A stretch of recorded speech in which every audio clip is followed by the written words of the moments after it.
Hey guys, my name's Steph. I'm Botanist Cool. I'm here to play some D&D with you guys and our friends here. So, introduce yourselves as per the normal. Hi, I'm Katie. I play the character of Annalisa Goodbarrel. She is a noble halfling barbarian. Hello, I'm Wiggs. I'm Kelly. I play Wiggs. Changeling sorcerer. Thank you, Kelly. That was beautiful.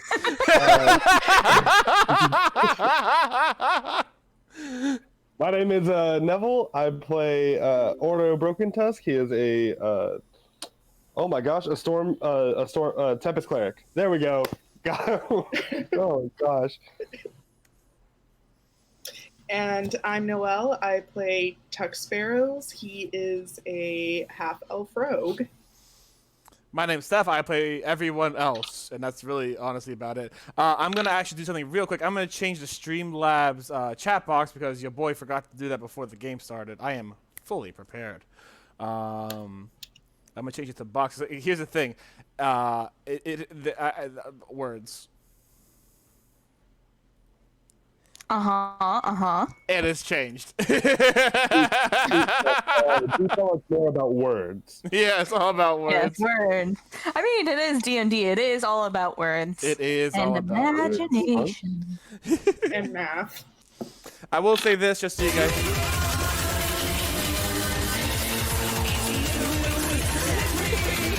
Hello.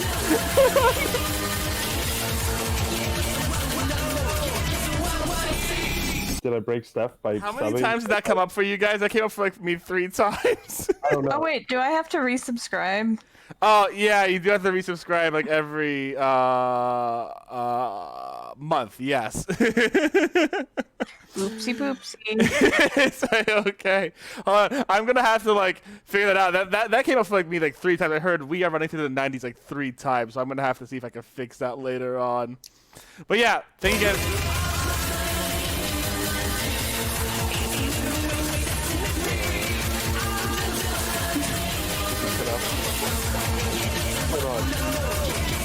The stuff is cutting out a little bit. I don't know. I don't know if you guys heard that, but I'm actually gonna take the subscription. I'm gonna change the audio real quick because that actually hurt my There's ears. audio on the subscription. Maybe that's why he shut up so it could dance. Yeah, well, no, it wasn't even that. It was more along the lines of my ears were being blown out because I put on What? Running Through the 90s, and it played 3 times over itself. I don't know why. Oh my god. Here, let And me. I just have your stream muted so I don't get Yeah. weird. That's If very. I hear myself Make sure- talking, it's make the sure worst. I heard that you're supposed to mute the website itself, like mute the tab or the window, not the just hit mute on stream, because then it doesn't like register as you being a viewer. I don't know how accurate that is. Yeah, I'm just gonna put on. I don't know. Let's put on. Streamlabs. Nope. I'm just gonna take off the noise for a little bit until Actually, hold on. I'll put on. God damn, I'll put on the level up sound effect for now. Okay, that's gonna blow my ears up, but I'm lowering that volume. All right, we're back to it. Just so you guys know, Kelly will be in the game actually roughly around 30 minutes from now. And that's really about it. She's just running late. Do you guys have any knowledge rolls you want to do before we get started on this game? Yes. Let's go for it. I want to find out more about this world famous masseuse. Okay, yeah, definitely. At least a name, so I can hire him. Yeah, of course. Let me pull the- That's a nat 20! Wow. Incredible. Get in the good roles! Out of the way. The most important thing! Annalise is gonna hire this masseuse. He is going to go on travels with them. It's going to be fantastic. Do we have to protect the masseuse? Is If this they an come on escort travels quest with you, then yes. I didn't do an escort quest. I'm He's sorry. a pocket masseuse. He gets like something to breathe while he's in the bag of holding. Let's see. All right. Sorry. All right. So your first day at the Wizards Chalice has been obviously spoiled a little bit by the fact that you had to go do a report to the Parliament. Sure, you took your bath and it was heavenly, but like, why'd you have to leave the room? Oh my God. Like, you could have been in there for a lot longer period, enjoying yourself for an extended period of time, right? But when you came back, you were soon introduced, sort of offhandedly because he seemed to have been busy with someone else, to a human man named Drestrian Hillless. I'll put the name in the players chat area for you guys. But his name is Drestrian Hillness, and he's just a normal human who really does a lot of masseuse work, and he's absolutely fantastic. You've never heard his name probably because your parents never hired masseuses and never like got like extensive masseuse people on y'all, but like he is pretty famous from what you could tell, and that is some good shit there. Like you hear as you walk around, like you hear some of his previous clients from the earlier in the day being like, oh, I feel so limber now. I feel like just yesterday I was having trouble moving my arm all the way up, but now look at this. And they kind of like put their arm around, of course, with their pinky out. They kind of move their arm around with their pinky out, and it's just like, I am so They limber don't now. even have tea. They just constantly have their pinkies out. And it's very fancy place. You don't understand. It is so fancy. But yeah, it's just like they feel amazing afterwards. And you hear more about it. It's like you might have like an ache or two from your adventures. I don't know if you do, but you might. You feel like the moment this guy gives you a massage, it's going away. Oh my god. After she gets her massage, she's going to write home immediately. It's going to be very important that her parents hear about this. All right. Anybody else have one? I have one. Go for it. I'd like to know more about the Thieves Guild in the city. Ooh. Roll for it. That's a 5. So, because of your relationship with Professor Lawner, you've actually had very little time to get acquainted with the Thieves Guild. You might have met one or two people who were just like beginner thieves, reading the Thieves' Cant kind of deal. Like you know vaguely who they are, but you've never actually been able to integrate yourself because you've been on professional missions with Professor Lawner. Working technically, like while you definitely know Thieves' Cant and you could definitely get integrated with the Thieves Guild, you just haven't had the opportunity because you've been traveling so much. All right. And what about you, Neville? So in Ordo's travels in town around, I'm wondering if he happened to maybe like pick up anything on like any gossip about big name politicians in the city. Sure, go for it. Roll. 50, it's just a flat 20, right? Yep. 15. So one thing you do know is the lead politician, Sidror Galliman. You know, the rumors is that he's pretty cold, mechanical, and calculated. But one thing people say about him, because they don't really talk about him too much, is just that he's usually pretty frank and on the point. Like, he's definitely not going to be the guy you go up to have a drink with. But he seems to be, from the best you can know, an honest politician. You do know that another example when it comes to what is her name? Senator Felia, the halfling from Vinegrove. She is also kind of like the old family grandmother. She's probably someone Ordo would really appreciate. Everyone talks very positively about her, but people know her to have a silver tongue when needed, for sure. She could put that grandma's guilt on you like no tomorrow kind of deal. You know what I'm saying? Funda Brightbeard, who is a human, believe it or not, has a few people quite aren't sure about him, but you're not sure. And then I will say this: Benevolence Woodleaf is probably one of the more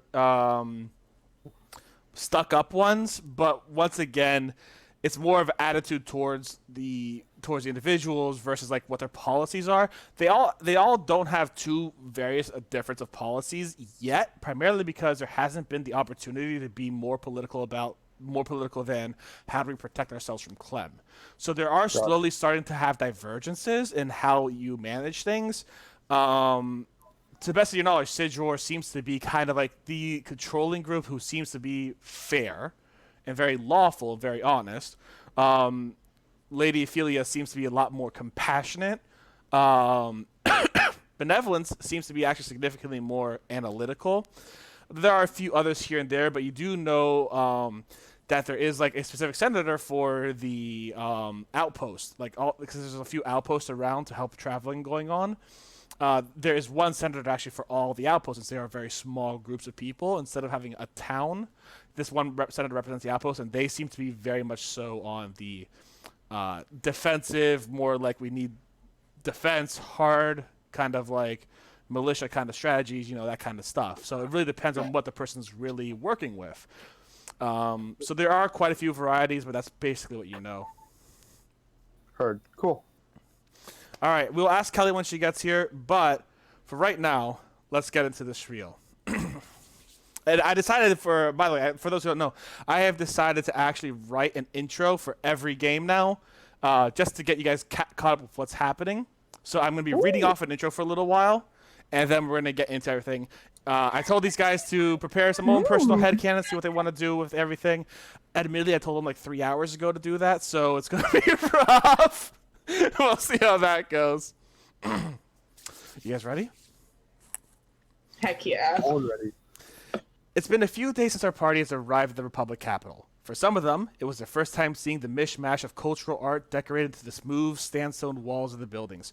Colored stones in simple but gorgeous murals decorate each home, business, and inn with the cultural symbols and colors of the inhabitants. But they had a few hours to prepare for their parliament report from the growing country, and effortlessly deliver the information vital to the Republic. With the information discovered by Professor Lanu and the party in hand, the Parliament Speaker, Sidror Galamin, has openly declared a new restoration and reclamation mission to the ruined town of Cromble that will take place within the coming months. Republic militia, clerics, and academics will be sent there just after the festival to aid any lingering spirits and protect the historical documentations there. And after doing their best to distribute family artifacts and preserve historical documents, resettlement efforts will be made. Though the news is drowned out by the bustling streets outside of the Parliament building. Parliament Square is buzzing with lively music as the barred stage has already been set up next to the large bonfire begging to be lit by the night of the festival. Through the square, government officials and businesses work together to properly set up stalls and advertisements. The square is filled with stalls that seem to be leaning towards more recreational or food-based activities. Advertisements promise food such as fried dough balls covered in honey, apples coated in caramel, warm and fragrant ciders, and sugar-based candies for the kids, and more. As you follow the main street down to the southwest towards Golem's Gate, you find stalls advertising tools, adventuring gear, weaponry, and even classes and apprenticeships to aid the youth in their development. As you follow the road north towards the Golem's Table, you'll find shops selling preserves, smoked foods, grains, potions, and household items.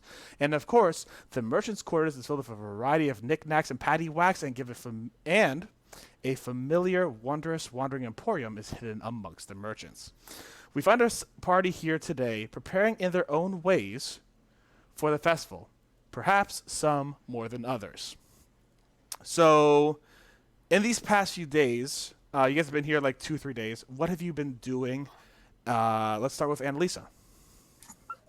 Annalisa has been super enjoying her time in the the Wizard's Chalice? The Wizard's Chalice, yes.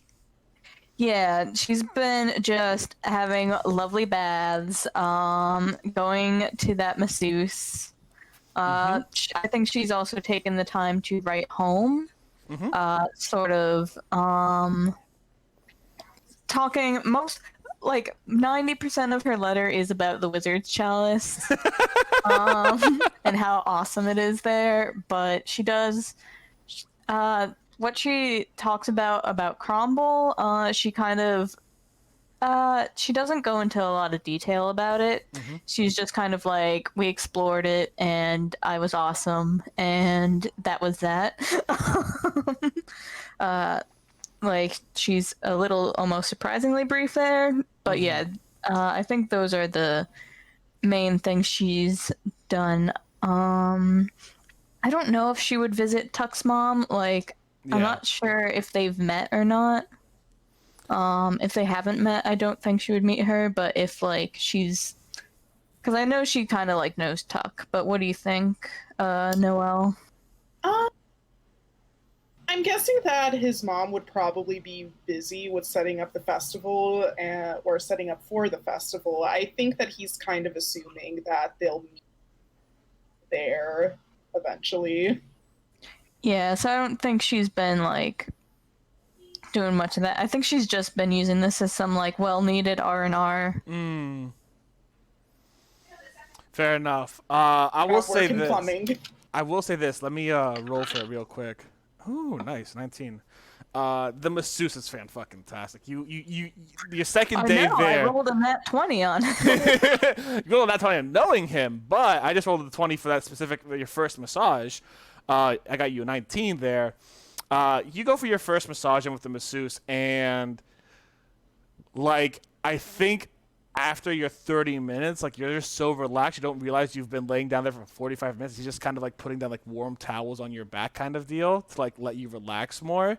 As he's actually working on someone else kind of like right next to you, but you're Oh my just god, so the relaxed you place don't even is so recognize nice it. that like, because I've been to like a spa place, and one of the worst things is that when you have like an appointment or something, you have to go, and you're like, I just want to zone out here. I bet this place is so fancy you can just stay there as long as you There are a few tables there. It seems like there's like 3 tables, but there's only 1 masseuse.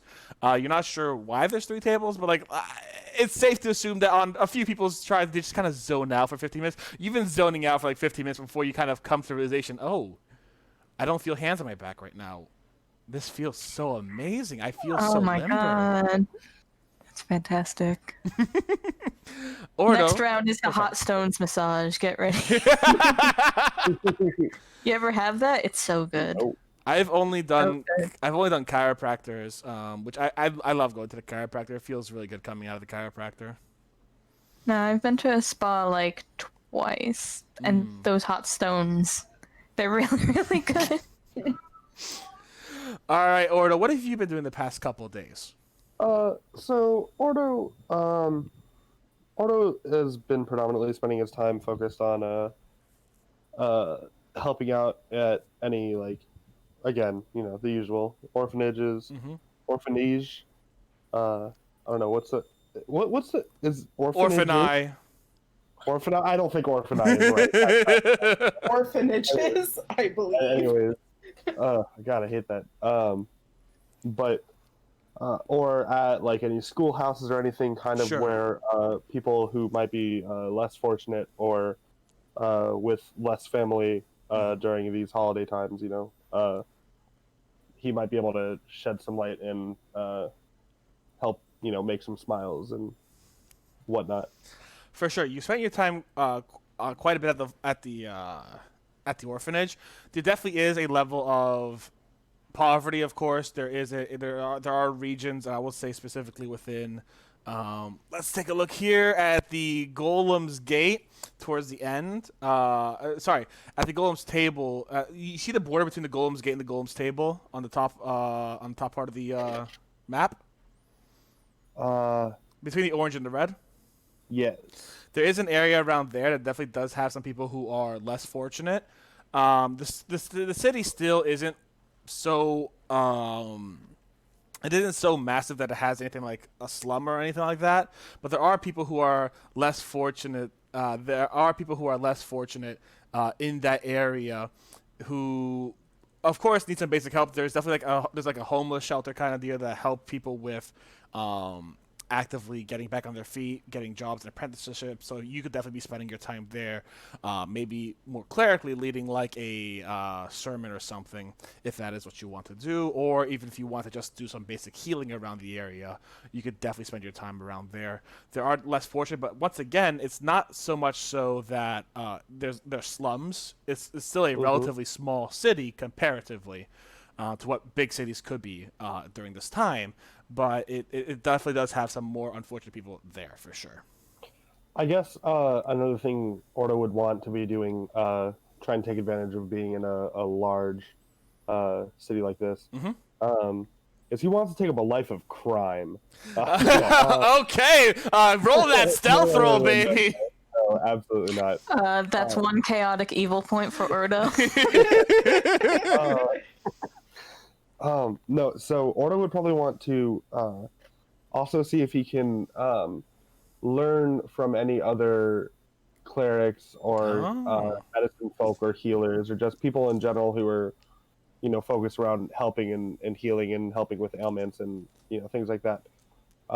He'd want to see if he could just maybe like shadow, or see if he can learn like power word kill or something. I don't know, whatever you want to do. a very classic, hey, just this ultimate thing. It kills anyone that has less than 200 HP instantly. Yeah, I think Riza knows it, but isn't it like a 9th level spell? Tomato. I can't be troubled with rules. Yeah, tomato, right? Yeah, so I will say this. You do find you're probably not going back to the Sanctum of Nostra for Right. personal reasons.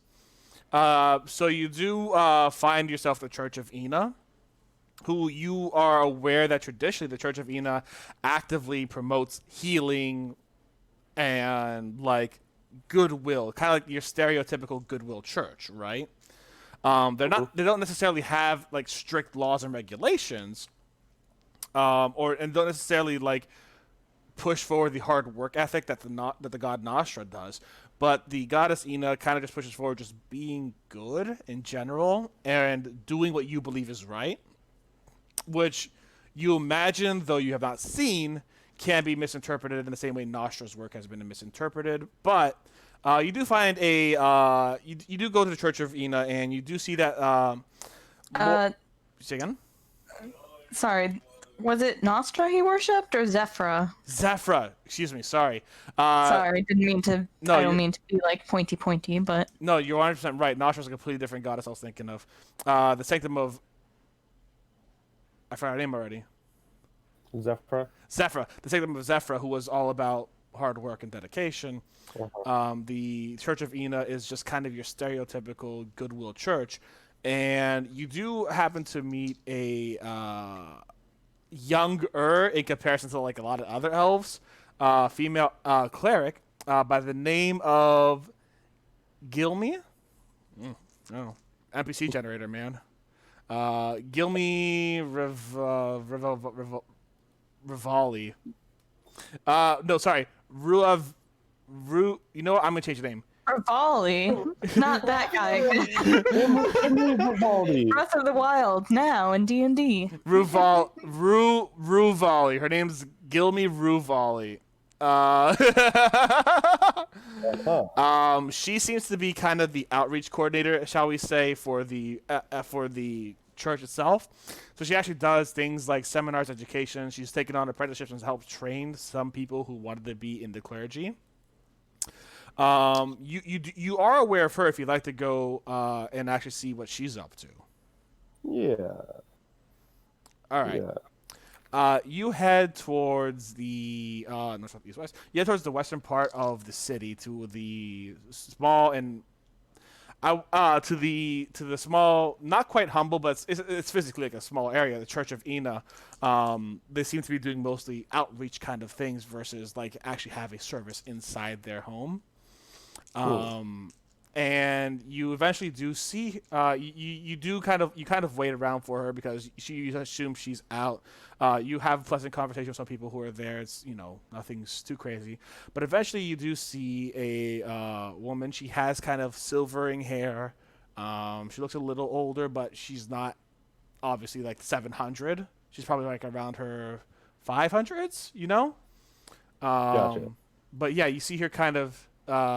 You see her there, and she's actually wearing, as you see her, she's actually wearing a pin from the old guild nation as well, and probably her old guild that she used to worship Ina under. But she kind of just starts walking through, and she looks towards you, and she goes, "Oh, good evening," or good afternoon, and she just kind of starts walking back into the area, assuming that you're just kind of there to visit. She doesn't know if you are like waiting for her, but like you could try to stop her and say, "Oh, hey, whatever." But like she's like, "Oh, good afternoon." She starts walking past you. Wait, excuse me, ma'am. She turns around. She goes, "Oh, yes. Can I help you?" Hi, yes, Ordo Broken Tusk. I'm just, gosh, sorry. No, take your time. Take a breath. Is there anything I can do to help? He kind of like raises an eyebrow for a second, but like she goes, "Oh." She goes, "Oh, okay. She goes, "Do you mean helping the church or?" Well, like helping others. Sorry. We've got off on the wrong foot. Let's start this again. My name's Ordo. Pleasure to meet you, Ordo. Yes, pleasure to meet you as well. I was just wondering if there was anything, any like community outreach events you had going on, or any particular projects of of importance in terms of just helping improve the general social welfare amongst the area, or if there are any anything you guys might be able to use a 7 foot 6 inch tall 300 400 500 pound elephant to help with. She kind of looks at you. She gives you a very soft smile, and she goes, she goes, she goes, I, she goes, I personally doubt just your stature would be of help. I'm sure you would be of help in many capacities, though. I sincerely do appreciate that quite a bit. Um, she kind of stands up to you and she puts her hand on your shoulder and she goes, if you would like to help during the festival, there actually will be some competitions and some games and raffles that you might be able to participate in that will actually uh, we use personally, we participate in to actually help fund our soup kitchen, and we help feed those who are homeless within the city. Oh, well, I well, absolutely. If I can, play games for a good cause, then I mean, isn't that what Twitch? Isn't that what? Uh, well, okay. Thank you for all that, but I was also wondering if you knew of anybody I might be able to talk to learn more about the art of healing. Oh, certainly. There are many accomplished healers within the Church of Ina. I can certainly refer you to it, or if you'd like to have a crash course, I could give you one myself within the next couple of days. Wow. The crash course would be amazing. Yes, absolutely. That would be wonderful. She kind of brings out a small book and she goes, well, the day after the festival, I will be free.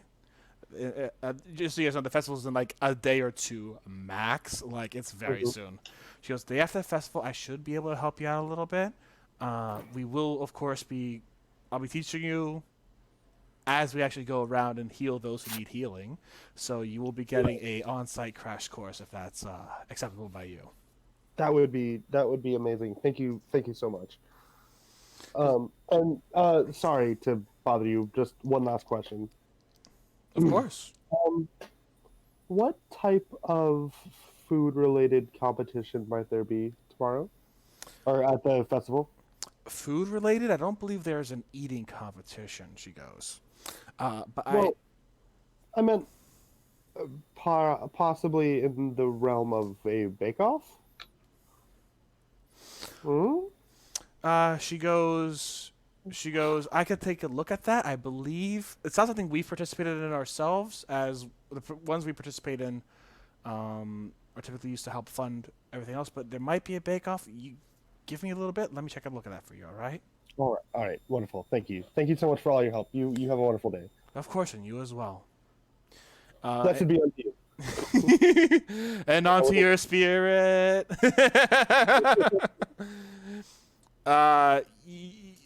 You haven't as you kind of like as you come by a little later on, and I'm actually gonna roll for it. Give me a second. There actually is a small little while most of the tournaments there are some form of like wrestling or some form of like physical feat or dexterous feat. Like there are definitely like some small like races kind of deal, and there's also definitely like in the town there's also like a lot of dancing and there's also kind of stuff like that going around. That are more sporty. There definitely are a few other smaller tournaments, including a cooking tournament. It's not specifically baking like a pie or nothing like that, but there is like a cooking tournament or like a feast tournament, shall we say, to see kind of like a potluck vote for your favorite chili kind of deal. You know what I'm saying? There is something like that, yes. And the primary goal of this is to get everyone within the festival fed well. So the people who participate will get like a few coins they can put in, like a box next to their favorite meal, and whoever gets the most coins wins. Beautiful. That being said, that being said, the winner will get a prize of their own, but the coins are actually used to pay the people who cook as well. So you don't Ooh. you don't actually sell your food. You give out your food, and the people who want to say, I want to put a gold coin in here, put the gold coin in there, and you get that gold coin. You get that gold coin to actually keep for yourself, and you can do whatever you want with it. Gotcha. Awesome. But it is like it is once again it is a determines how good you cook things. So you could definitely try to make something. Does Ordo have a plan for that? Actually, out of curiosity. Well, you were asking us about like headcanon Yeah, go for it. and things, and so I was thinking of doing like a fall festival or what or perhaps the winter solstice right as fall becomes really truly winter. Yeah. What are some things that Ordo might do? And one of the things I felt like Ordo definitely would have done, at least with his the community he had surrounding him during his time with like the Temple of Zephyr, the clergy of Zephyr. Yeah. And one of the things would have been a potluck. And in fact, Ordo was particularly revered for one of his dishes. But I don't want to spoil things, Steph. I don't want to. Sure, no problem. God, who is the Steph I speak of? But yes, he would. I know it sounds like I. No, that's fair. That's fair. I'm gonna trust you. That I'm gonna trust you. Yeah, you're good. I can screenshot my notes. No, you're fine. So yeah, you're gonna start preparing a dish for the potluck. Give me a cooking roll, and I'll let you add in your wisdom modifier, since it feels like you're definitely cooking from the heart kind of deal. Yeah. Do you have proficiency? Do you have proficiency with cooking utensils or no? I didn't know that was something you needed to have proficiency in. It's something you can have it if you want it, but like I don't know if clerics get proficiencies and stuff like that. But like, I've got proficiency in an herbalism kit, so that's basically cooking, right? no, that's potions. Sorry, buddy. Oh well, regardless, I rolled a nat 20 with a +4 wisdom, so dirty 24, I guess. Okay, Very clean 24. I you don't know. take out your herbalism kit and you cook up the best food of what you want to cook up. Yeah, no, you start cooking for the festival and the upcoming day, and you maybe like borrow Tuxbom's kitchen or something. 'Cause I don't think you actually have a living quarters here at the moment, or you borrow maybe the kitchen in the orphanage, and let the kids try it as you start like eating. As you start like cooking, like, hey, I want some taste testers. Come here, taste this kind of deal.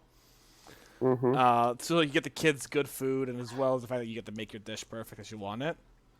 So yeah, you do good there. And I will say this: that's basically your turn till the festival. Oh yeah. I'm okay with that. Tucker, what's up, homie? In the days leading up to the harvest festival, Tucker would like to try and investigate and find either the Thieves Guild or the black market. Yeah, go for it. I'll give you an advantage on an investigation roll since you can read Thieves' Can, obviously. Okay, let's see what my investigation is. Okay. It's amazing. I rolled 2 11s, so that didn't help. So that will be a 15. Yeah, it's not too hard to find. Let me put it like this: you didn't find like the leader of the Thieves Guild or nothing, but you did find. You actually did find some Thieves Guild writing and scratchings here and there, and as you kind of go into where you think the entrance is, you walk into kind of the hideout, and you see a group of individuals kind of raise their eyes at you for a second. But they don't bother you because like you have to know thief hands to get there, so they don't bother you. They just keep an eye on you. And as you walk through that entrance, you soon get to a house you should get to a house, and underneath the house you see a sprawling basement. And as you kind of read the thieves can't forward, you eventually find a man at a bar in the basement. It looks kind of like it looks like a family bar kind of deal. Some people come in, they get some booze, whatnot. And you see a man there by the name of Orryn, Orryn. Orryn. Yep. He is a believe it or not, he's a Triton. And it's kind of odd to see a Triton in the desert, but he seems to be doing okay for himself. You guys are next to a lake after all, so he seems to be doing okay for himself. And he kind of goes to you, what you looking for, kid? What's the name of this place? Tavern, generator, D&D. We're gonna give it the it's trying to hide in plain sight. Let's give it a poor in status. This place is called the Broken Thorn. The Broken Thorn. Yeah. Okay. Tucker is going to look around, and he's going to say, "I don't know what you got." He eyes you up. He goes, "Well, you look like a youngin, so I'm not sure how much I should give you." But he kind of goes back and he gets out some like low potency ciders. You seem to be talking kind of in a very normal tone. He give me an insight roll. An insight roll. Not very high. 8. I will give you advantage because you know thieves can't. Okay. That's even lower. Okay. So That's a 4. 8 with insight. You don't know what you know that he's trying to say something. You just don't know what he's trying to say in terms of like there's a hidden message in what he's saying.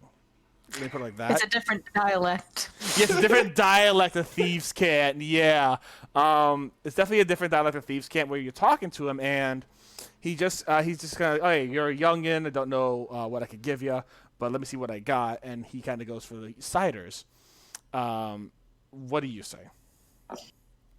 Tuck is going to tap his hands onto the table, and he's going to, or tap his fingers, and he's going to say, "Actually, sir, I think that I might have something for you." He raises an eyebrow and he goes, "Well, I don't recognize you from any of my booze providers, so." Tucker is going to try and stealthily flash his egg Sleight at of him. hand. I'm so scared. I'm gonna get mugged in the Thieves Guild. That's not too bad. 16? Yeah, let me put it like this. You feel like you get your best, like, kind of body forward, kind of like at the bar, you just kind of like a little peek. And you feel like because this place is likely the Thieves Guild, there are probably people who saw that because they're thieves and they know what to look for. But he kind of raises an eyebrow at you and he goes, "So not such a youngin' after all right." He goes, "I can try to help you out. It seems like you have brought some good quality alcohol here. How about I meet you in the back and we'll talk about possibly buying your brand of alcohol." He kind of points to a door on the side, and he goes, "I'll be there in a few minutes. All right?" Gotcha. And Tuck is going to scuffle. You get mugged. No, I'm kidding. You're good. You scuffle on over to the side and you open the door. Do you go on in? Yes. Okay, you go on in, and as the door opens, you see actually in front of you a long underground corridor. And this long underground corridor seems to have many twists and turns, and there is thieves' cant written all along the wall. And behind you, the door locks automatically. Oh God. What do you do? Tuck is going to check for traps. Roll investigation. That's a natural one. You do not detect any traps. Oh no. You do recognize there is thieves' cant written on the wall, though. Yeah, I'll look at the thieves' cant. As you look at the thieves' cant, you do determine that the thieves' cant itself seems to actually be pointing you. Seems to kind of say like directions through this underground passageway. Tuck is going to. He briefly ponders whether or not this is like. Mm-hmm. Do you believe the thieves, or Yeah. like the opposite of what the directions say? Yeah. But he's going to follow what the thieves can say, for better or for worse. You follow the directions the thieves' cant on the wall says, and it's not too much longer later that you find yourself at a door. It's been about a 30-minute trek, and as you kind of look around, you've seen a lot of twists and turns in this area, complexly so.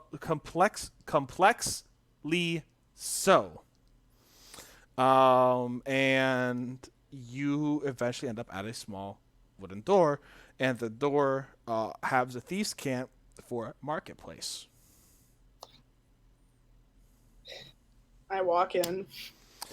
You walk on in, and in front of you, you see a kind of wide, very active area in front of you.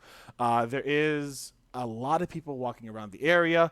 They're all not quite revealing their faces, but like they have, they seem to have some sort of obscurity on them. If they it's like as you kind of walk around, you see some people have makeup to hide some noticeable scars, and don't have masks on. Some people actually have masks on. Some people don't have the mask on. Some people don't have hoods on. But you do see that everyone in some way is obscuring their face, obviously because etiquette. Like, you can't exactly just say, "Oh, hey, there's that scar-faced guy that bought this illegal thing off me yesterday." You know what I'm saying? But like, there's some people who are in here that are more etiquette-filled than the others, obviously, and some people who are just don't give a shit. But no one really bothers with you until you actually see a. Hold on, I need to remember what the fuck she was. I think she was a gnome. Hey, Neville. Yes, sorry. Your rogue, what was he? A gnome. All right, perfect. You see a small gnome woman actually walk in front of you, and she goes, Oh my god. she goes, what are you here for? She just kind of looks you up. She kind of looks you up and down. She sees you have no makeup on. She sees that you kind of like just walked on in here. And then she kind of like eyes like your breast pocket where you were hiding the egg before. And she goes, "Oh. Yeah, I'm here to sell, actually. And Tuck is going to a little nervously, like, pick at his scarf, thinking, damn, I should have covered my face with this, but he doesn't want to do it now that she's looking right at him. Can you give me a perception roll, please?"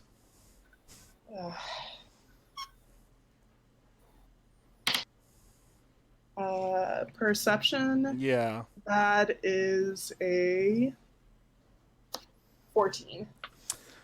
You see a moment later, like as you're kind of twinkling at your scarf a little bit, she seems to be looking at something in her hands, and when you take a look down, she actually has your Fabergé eggs, and she's kind of looking at it really closely.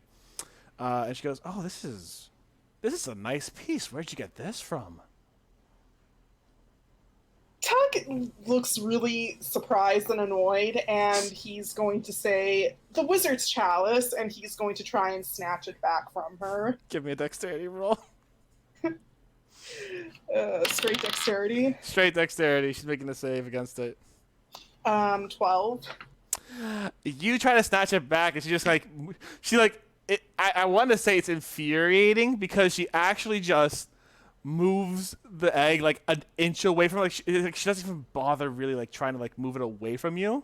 She just kind of like, and it's just like, she kind of like turns on its side. It's as if she's actually just looking at it naturally, and your hand just kind of misses it by chance.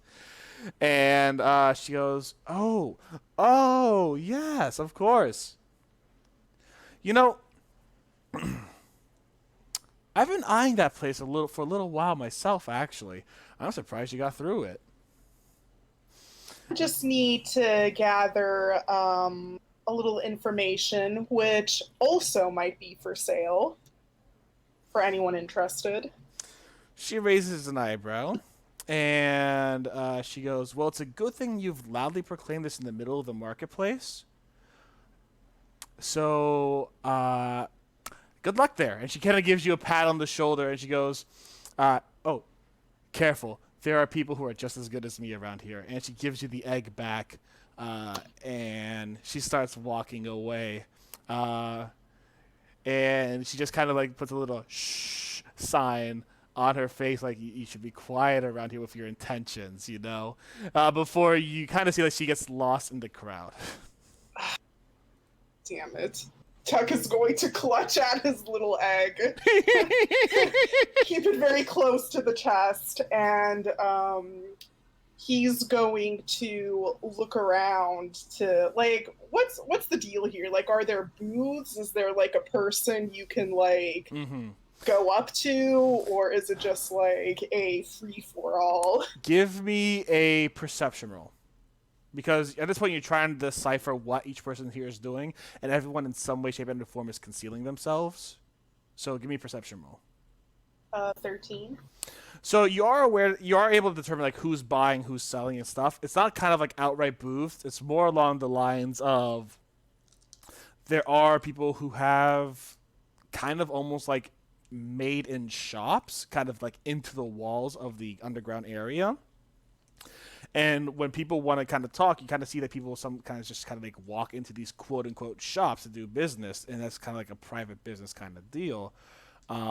Everyone seems to be relatively cordial. You don't see anyone like stealing from anyone, but like you never know, right? And it seems to be decently cordial. There is a level of organized chaos in here for sure that you are vaguely aware of, but it's more along the lines, it's a breathing life of its own you have not actually experienced yet because you have really been with Professor Lanu kind of exploring the world in a more legal way. This is kind of like your first interaction with the illegal market. Yeah. It is definitely a little overwhelming because of it's chaos, but you recognize there is a level of organization within it itself.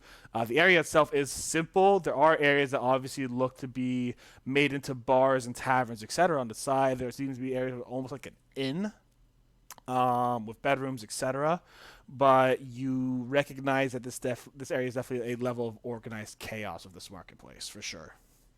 Yeah. Tuck is going to look for a shop or a person or anybody who would be interested in this kind of product, like someone selling jewelry or just really fancy looking things, I guess. Sure. I want you to give me a deception roll to kind of like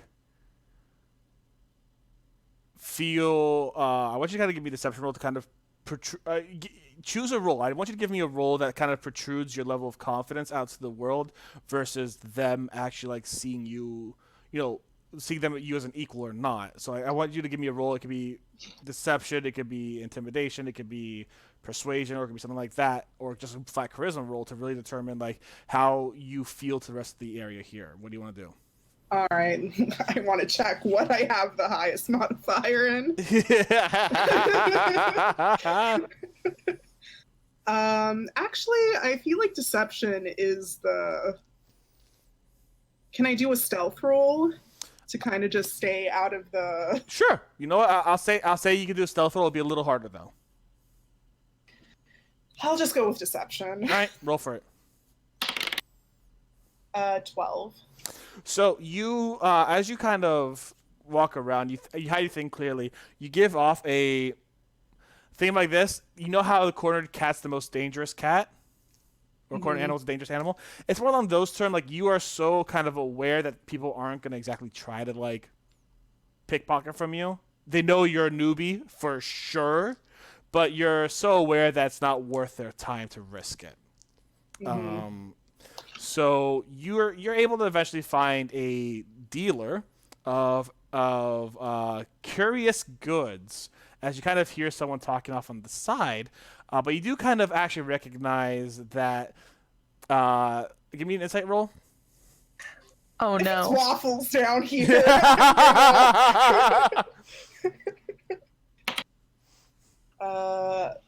Insight. Yeah. Dirty 20. You recognize that they are speaking in a manner that's actually meant to capture your attention. They've mentioned a few things like birds and chickens and grocery goods kind of deal. That's kind of like, oh, egg. You know what I'm saying? Like, everything connects back to egg. It is not waffles. Do not worry, afraid about that. They are not a thief. It's pancakes. It's pancakes. And their ferret friend. What's another kind of syrup? Scones. Scones, yes. No, you see him. Jam. It's jam. They're mouse jam. Pancakes and jam, yes. You know what? Fuck it, sure. It's pancakes. He's a drow. You know what? No, they're pancakes. They're drow. But other than that, you know nothing about them. Pancakes has been dropping agricultural hints, and eventually you're kind of naturally drawn over to pancakes. And on Pancake's shoulder, you do see a ferret. You don't know the name. You don't know that the name is Pancakes yet, but you are aware that you are aware of Pancake's presence. And the drow kind of looks at you and he gives you a kind smile, and they go. So I hear you might have some local produce for sale. Some local produce for sale. Do you have an interest in omelets? They go, I do have an interest, yes. How much of an interest? Depends on the quality. Once again, Tuck is going to, this time, like, trying to keep an eye out for him trying to snatch it from him. Yeah. And he's going to subtly bring out the egg. They look at you, and I'm gonna say this: all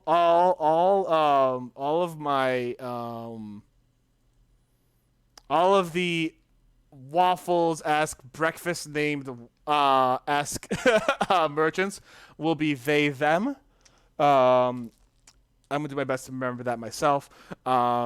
They look at you and go, They don't seem to make any immediate movements. In fact, the only thing that makes a movement is Jams, the ferret, on their shoulder. And Jams kind of just runs down their arm and kind of jumps onto yours and begins looking at it themselves. And you see the drow, they kind of like motion for you to follow them into one of the rooms. Tuck looks at the ferret. The ferret has not left your shoulder. It's looking at the egg. It's not paying attention to you. All right, Tuck will follow in. You follow them into the room, and the room is generously lit by candles on the side. And you see them kind of behind a table, and they're bringing out some gold coins. They want to get. It seems like they're just getting straight to the case, right? Mm-hmm. And they go, I can offer you 800 gold coins. And they kind of start putting down, like, strangely enough, these single discs. You're not quite sure what these discs are, but they seem to be putting down 8 of these discs, and they go, I could give you 800 gold coins for that little thing right there. Oh, what little thing? The egg. Oh. The Tuck ferret. is The going- ferret stays with me. They go. Tuck looks down at the discs and he's going to say, "What are these?" They look at you and they go, well, this. Oh, this is your first time here. Right. They kind of just tap on one of the discs, and the disc actually expands into a small pile of 100 gold coins. And they go, it's how we here hide our excessive funds. They look at it and they tap the pile again, and it shortens down to 1 disc. And they go, there's a small enchantment. Now, I'll teach you the enchantment for a fee. Tucker thinks for a minute, and he's going to say, "I happen to know that this egg is worth a little bit more than 800 gold." They give you a smile and they say, yeah, but I have to resell it. So, I'm going to need to buy it for a better deal than you think it's worth. Fair. How about this? I'll give it for you for 800 gold, but I'd like a connection in this place, since you see that I'm new. Give it a diplomacy roll. Alright. Diplomacy, is that persuasion? Persuasion, yes, thank you. 7. They go to you. I could do this.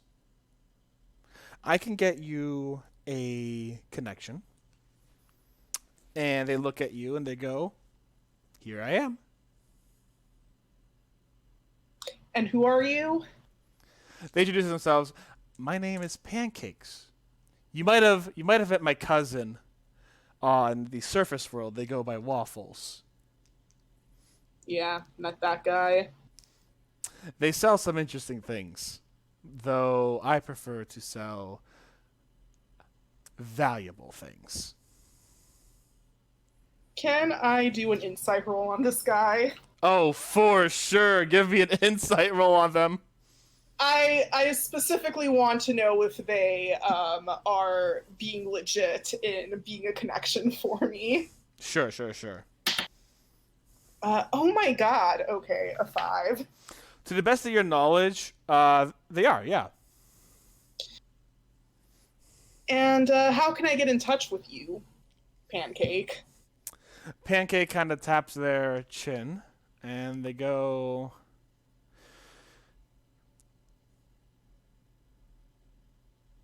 I've got an idea. And they give you a small coin. And this coin has like a winky face emoji on it. And they go to you. Now this is a 2-way communication coin that will work in proximity to Thieves Guild magic. If you're ever at a Thieves Guild and they have a sigil of some sort on the door, you'll be able to communicate with me so long as I'm at a Thieves Guild.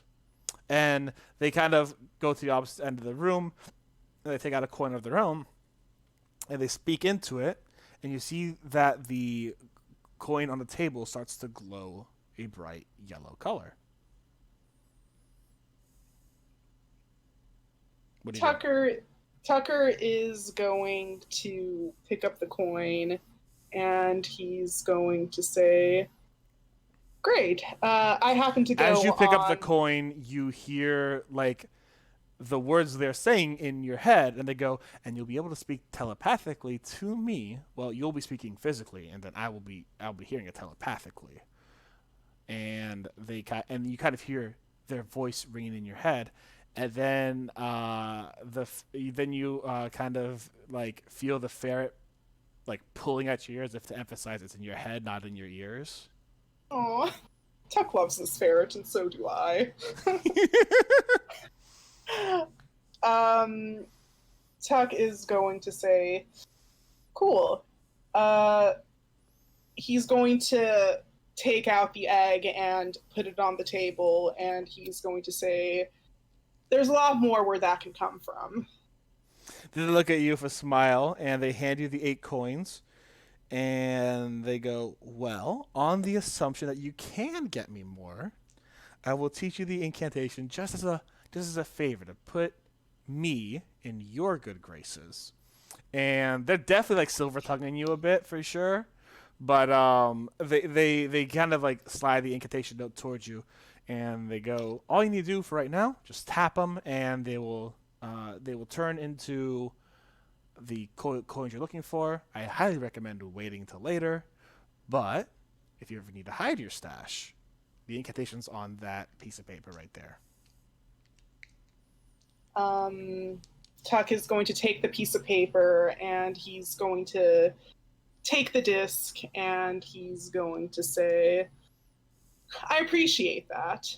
Um, I'll see you around, Pancake." And he's going to do a flip of the coin and catch it. Which coin? The emoji coin. Okay, good. Cause like I was gonna laugh if he chose one of the other coins. Just like 100 coins go splashing everywhere. No, he's going to tap the 100 coins and take the discs and not like get all of his money out in the middle of the thieves marketplace. Yeah, you know. So what you can do is you can actually just carry the discs and tap them when you're at home to get the actual coins. The disc, it's kind of like this. Imagine like this. It's like 100 gold coins stacking into one gold coin. It's a little bit bigger, essentially. It's kind of like a coin of holding, essentially, but can only hold 100 gold coins. Okay. And he's going to grin at Pancake and say, "We'll keep in touch." They kind of give you a smile and they go, "Certainly sounds like it." And the ferret jumps off your shoulder and runs up to Pancakes, and they start leading you out of the room, and they kind of let you go. They kind of like, feel free, fly away, young one, kind of deal. Oh, great. Having gotten his money, Tuck is going to glance around and make a mental note to return sometime to investigate further. For sure. As you leave, you kind of get a better handle of what the chaos is like here, but still, it's a level of chaotic order that you are not at all used to. That is both novel and interesting, likely. All right. Here's what we're going to do. I'm going to go use the restroom real quick. You guys, if you want to talk or you want to take a quick fiver, that's fine. I'm going to be right back, y'all. I'll see you in 1 second, all right? Okay. All right. I'll be right back, too. Pancakes, the nega waffle. Oh, and if you're going to be right back, make sure to mute yourselves.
Hello, and I am back.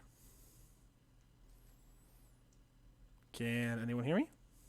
Yes, I'm Hey, here. Kelly, you're Yeah. back. I think. Yes, I am alive. Hi, alive. I am Steph. Welcome to the stream, Kelly. So let's get Kelly stuff. Let's get your stuff out of the way. Now that you've joined on in, I've given you a small description of the actual festivals. So do tell me what's happening with your what's happening with Wigs. So where's Wigs been the past couple days after the you guys made a report to the guild. You got 300 gold pieces. Sorry, to the parliament. You got 300 gold pieces, and you now have the ability to actually kind of find rent and stuff like that around, or you could go for like the government-sponsored housing that was offered to you. Where has Wiggs been staying, in your opinion?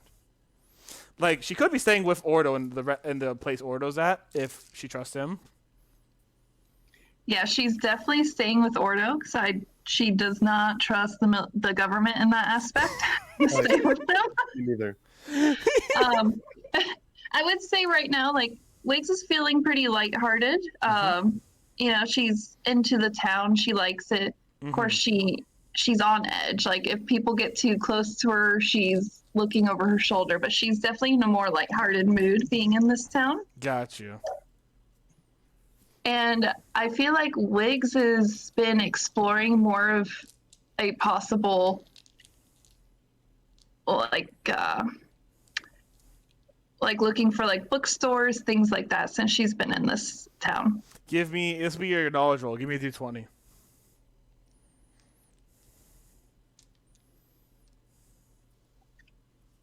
$12. You found like the library. It's a local library. It has quite a few good stuff in it. And you found like one or two bookstores, but let me put it like this: it doesn't have anything like heavy arcane influence, like no secret arcanium kind of deal. But you found like the local library, which has some arcane sorcery books and what have you in there. And you found some other places that are like, oh, they sell the casting mage hand for dummies kind of book, but that's not interesting to you. What about history book wise? Library has a lot of it. Yes, the library has a lot of history books for sure.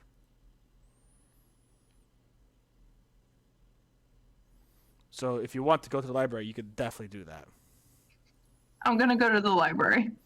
All right, let's roll another NPC because you're gonna probably meet you're probably gonna meet someone here. I might need a librarian. You're gonna meet a librarian. Let's see, a historian. There we go. Generate this person for me. Okay, cool.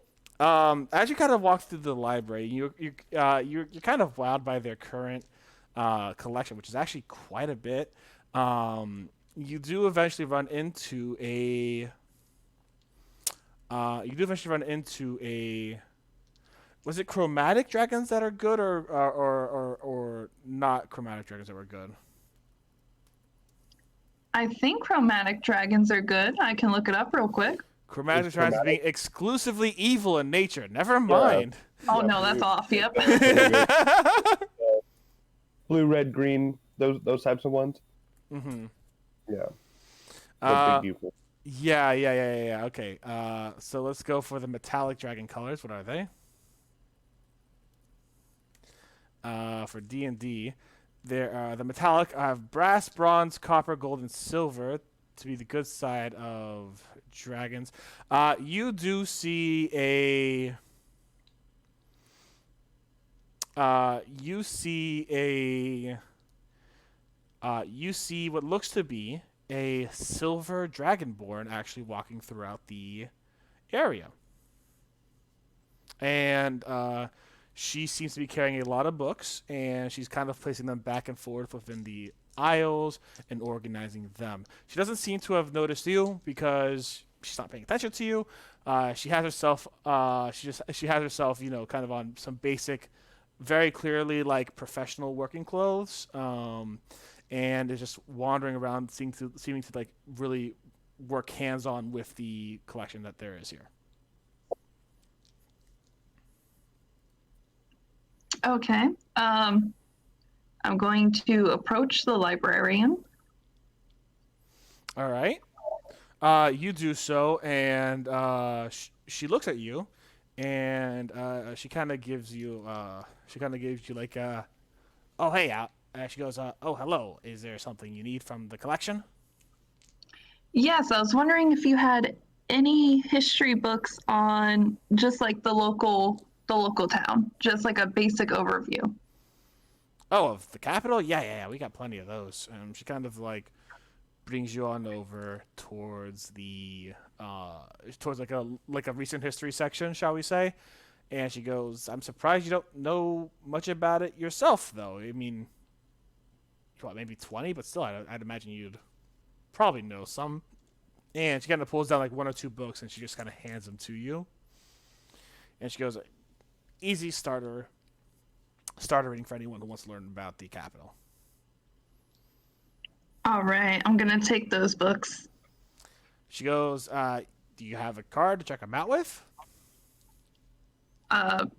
No. Okay, let's get you registered for a card then.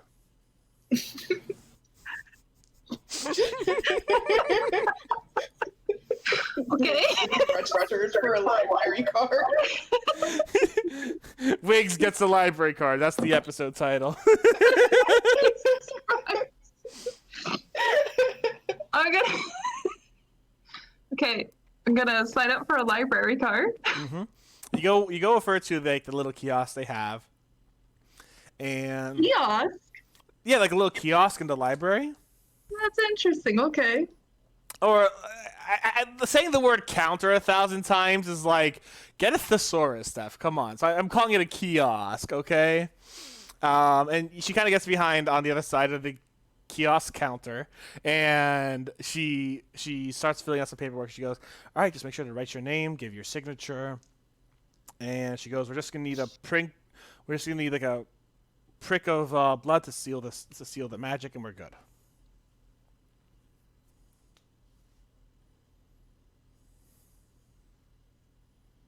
Okay. Mm-hmm. Can she sign using? Because she's right now as a human. Yeah. Because she changed. She's gonna sign using a alias as a human. Sure. What's important is that like there's the blood that connects you magically. That's all they care about, really. Oh, that's true. Ah, all right. You could ask her about it, or you could do an Arcana roll to see what the magic is. Gonna do an Arcana roll. Yeah, give me an Arcana roll.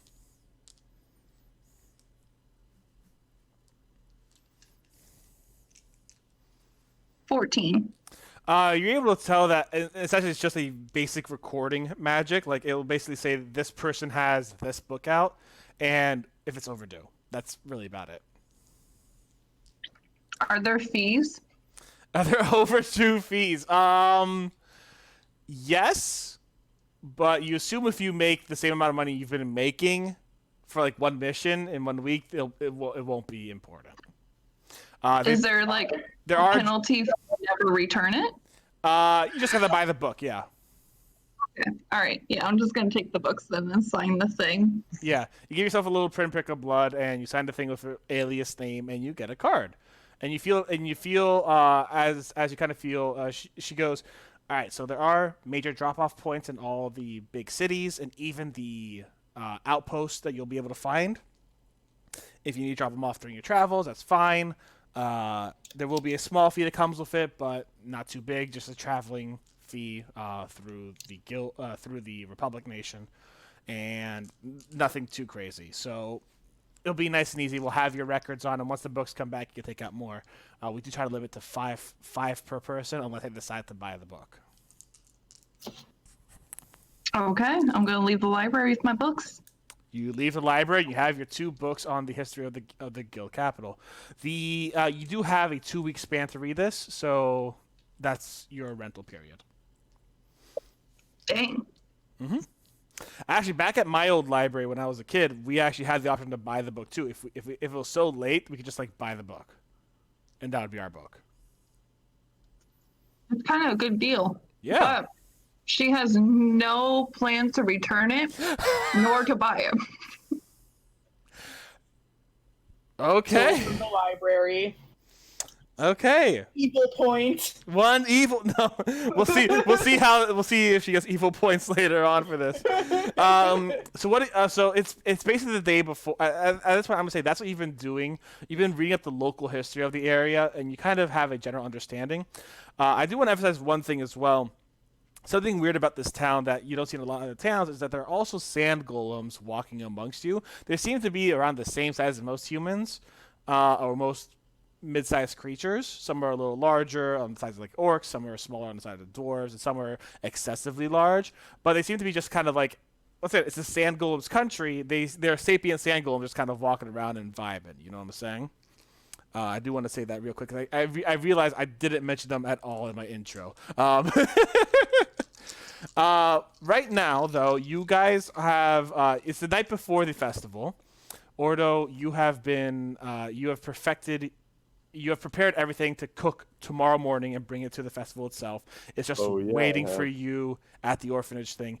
I will say this. Do you guys plan to meet up anytime to vibe and chat, or are you guys just doing your own things? I assume Ordo and Wiggs probably meet up once in a while because they're in the same inn. But what about Annalisa and Tucker and everyone? I will say this. I am pretty sure that Tuck's mom has probably invited Ordo and Wiggs at least over every night for dinner. So, like, that is also an option. Tuck is mostly staying with his mom and Lanu. He assumes that they're going to meet up at the festival. Ordo is focusing all of his like free time on like just trying to help out wherever he can, and I think he's using it not so much as a break from the others because he doesn't tire of them, but kind of I guess a chance for a little more quiet, a little bit of me time. Yeah. All right, Wiggs. I would say Wiggs is definitely be getting dinner at Tuck's mom's house every night.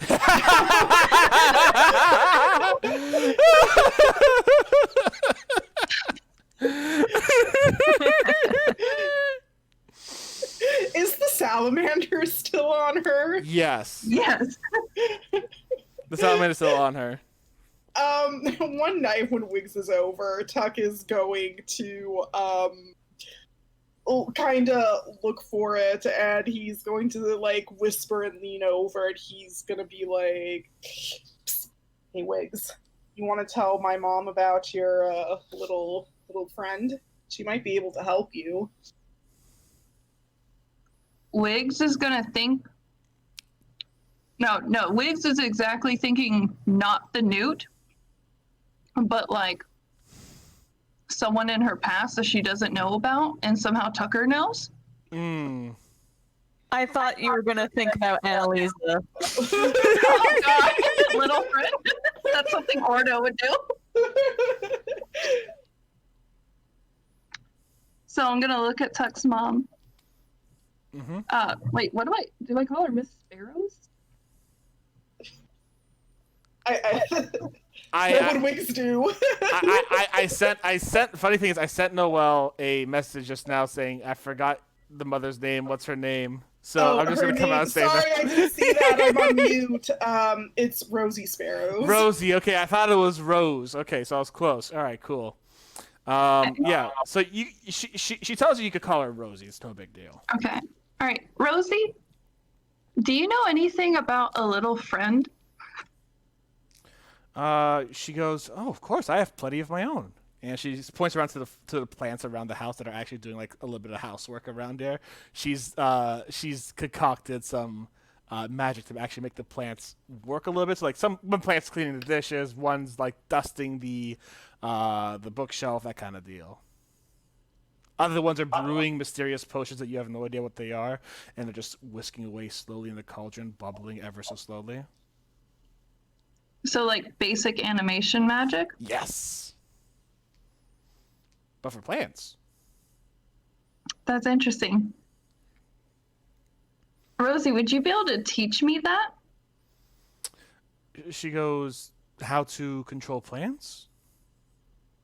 Yes. She goes, it's not impossible if you want to take a druidic vow, but Oh. there I didn't are. realize Mom was a druid. she kind of goes, she goes, I could definitely give you a potion that helps you speak to plants on times, and I'll give you the friends and family discount since you're so close with Tuck. And she kind of gives Tuck like a little boink on the nose. Tuck groans. I'm gonna take the offer of the potion because I do not want to take a druidic vow. She goes, okay, this will let you speak to plants for 10 minutes, and it'll basically act as the spell Speak to Animals and Plants, which is, let me just see, speak with plants, you view plants within 30 feet of you, the casting time is 1 action, it happens to yourself, it lasts for 10 minutes, and you can speak to plants. I will say this is a 3rd level transmutation spell, so she'll sell to you for 100 gold pieces. Dang, I forgot potions are expensive in this world. Yep. Not a lot of potion makers out there after the clementing. Trying to look at how much gold I have. Do. You got 300 from the mission before. Don't forget that too.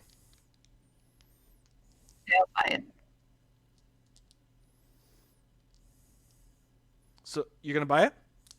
Yeah. All right. So you buy a potion of Speak to Plants, and it'll act as the spell Speak to Plants. So there you go. She goes, not every plant will do as you say. You gotta convince them. Some of them are very stubborn. Trust me on that. And if you piss off a cactus, oof. I love them, but they could get mad. Tuck is going to cut in like loudly and give Wix kind of an annoyed expression and say, "What about the newt?" I will say right now the newt is not visible on your body. It is somewhere in your clothing. Oh yeah, the nude, and I'm gonna like look down my shirt. Okay. Yeah, the newt right now is on the side of your stomach, kind of like just below your ribs. And it's a very, as I mentioned before, this is like a almost tattoo-like looking newt. And Rosie takes a look at it, and she goes, "You got a tattoo? Congratulations. It looks lovely.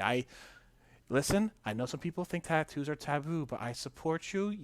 It looks fantastic. If you wanted a newt, I think, it might have been a little prettier to get something like flowers, but, the newt looks lovely." It's not a tattoo, Mom. She got it. I mean, it moves around. She takes another look at it, and she pokes your side. Actually, like she just pokes where the newt is. Do you have any like adverse reaction to that out of curiosity? Nope, I'm just gonna stand completely still. All right, cool. As she pokes aside, the newt's tail flickers, and Rosie's eyes light up, really interested. She's like, "Ooh, now this is something I have no idea what it is." Damn it! Do you know someone who? Oh. You're on the right track, Tucker. I think I might know someone who does. Who are they? She goes, "Well, it's definitely not druidic magic.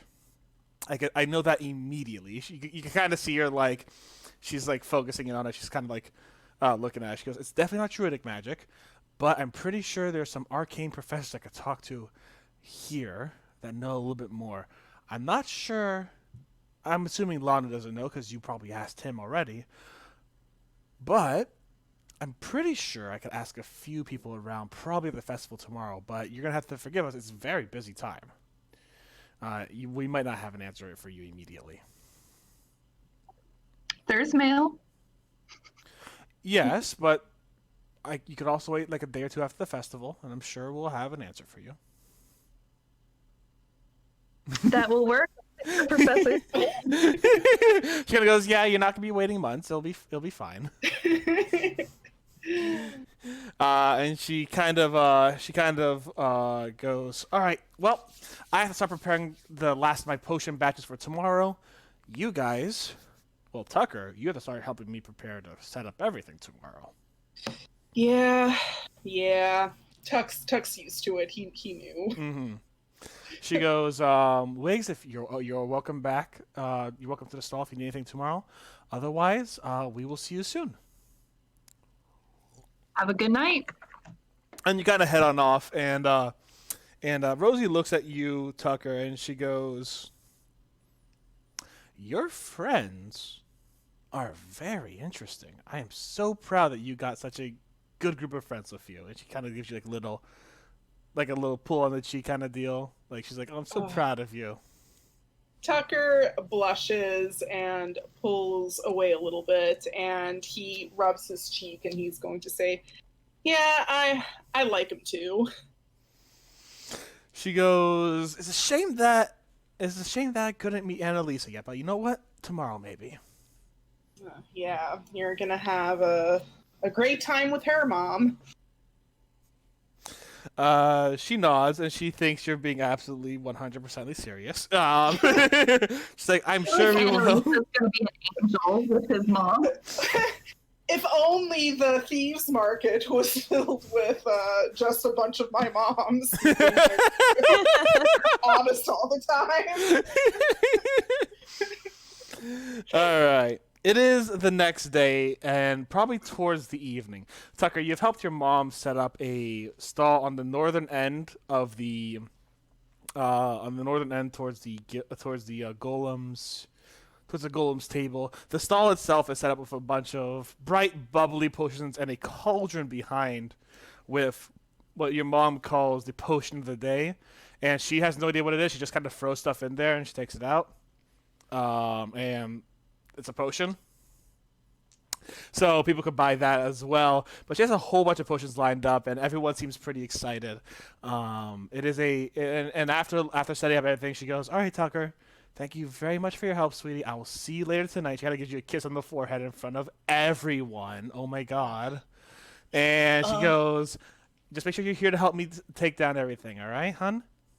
Will do. And she kind of like sets you free into the festival. I go feral. You go feral? Yes. No. You're gonna start fucking biting people? Tucker spreading rabies, though. Mom's just like, oh, look at him go. He's biting innocent people left and right, spreading disease and pestilence. That's my boy. And you're basically free to set off. Ordo, are you gonna be attending the festival today? Oh yeah, you're cooking in it, right? Yes. Yes, I will be. Wiggs, will you be attending the festival? Yes. And Annalisa? Yes. All right.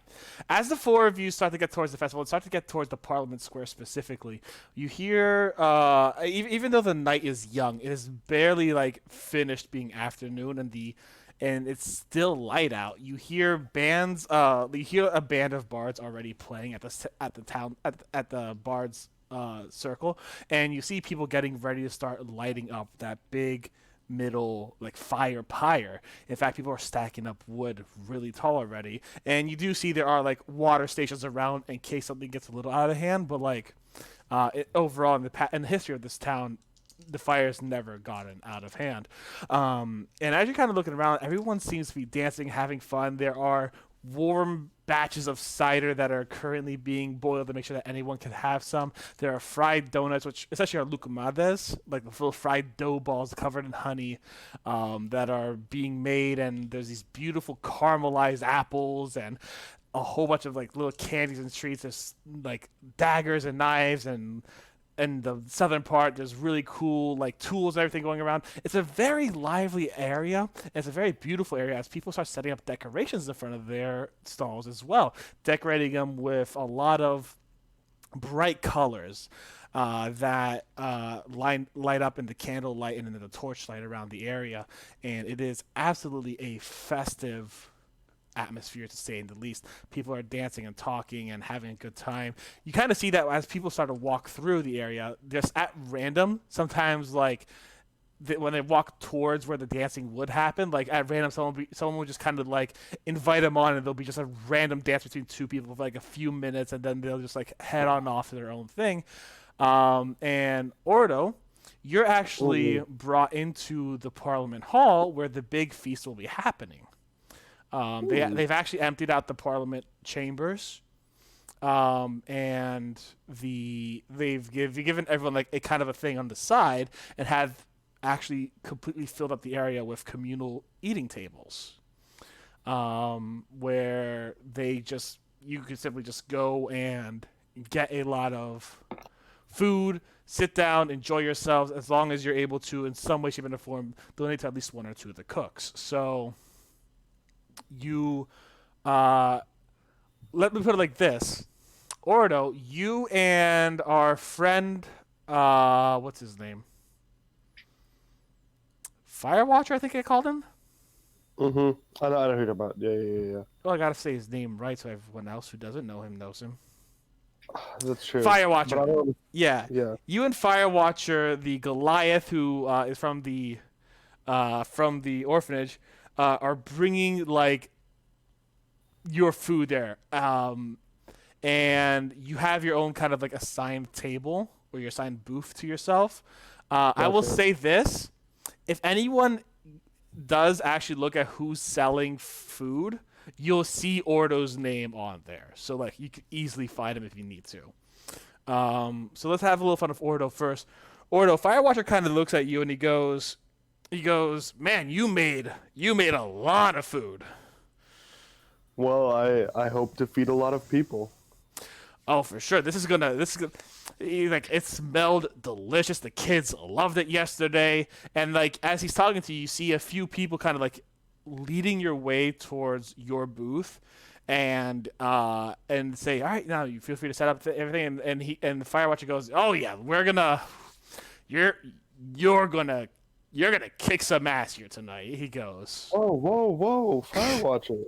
There are kids around, man. We've talked about this. Come on now. He laughs and he goes, "It's all about intent." He curses a bit, obviously, but he does go. He goes, "Listen, you're gonna do well. Everyone's gonna love your food." Thank you. I appreciate it. What do you unpack?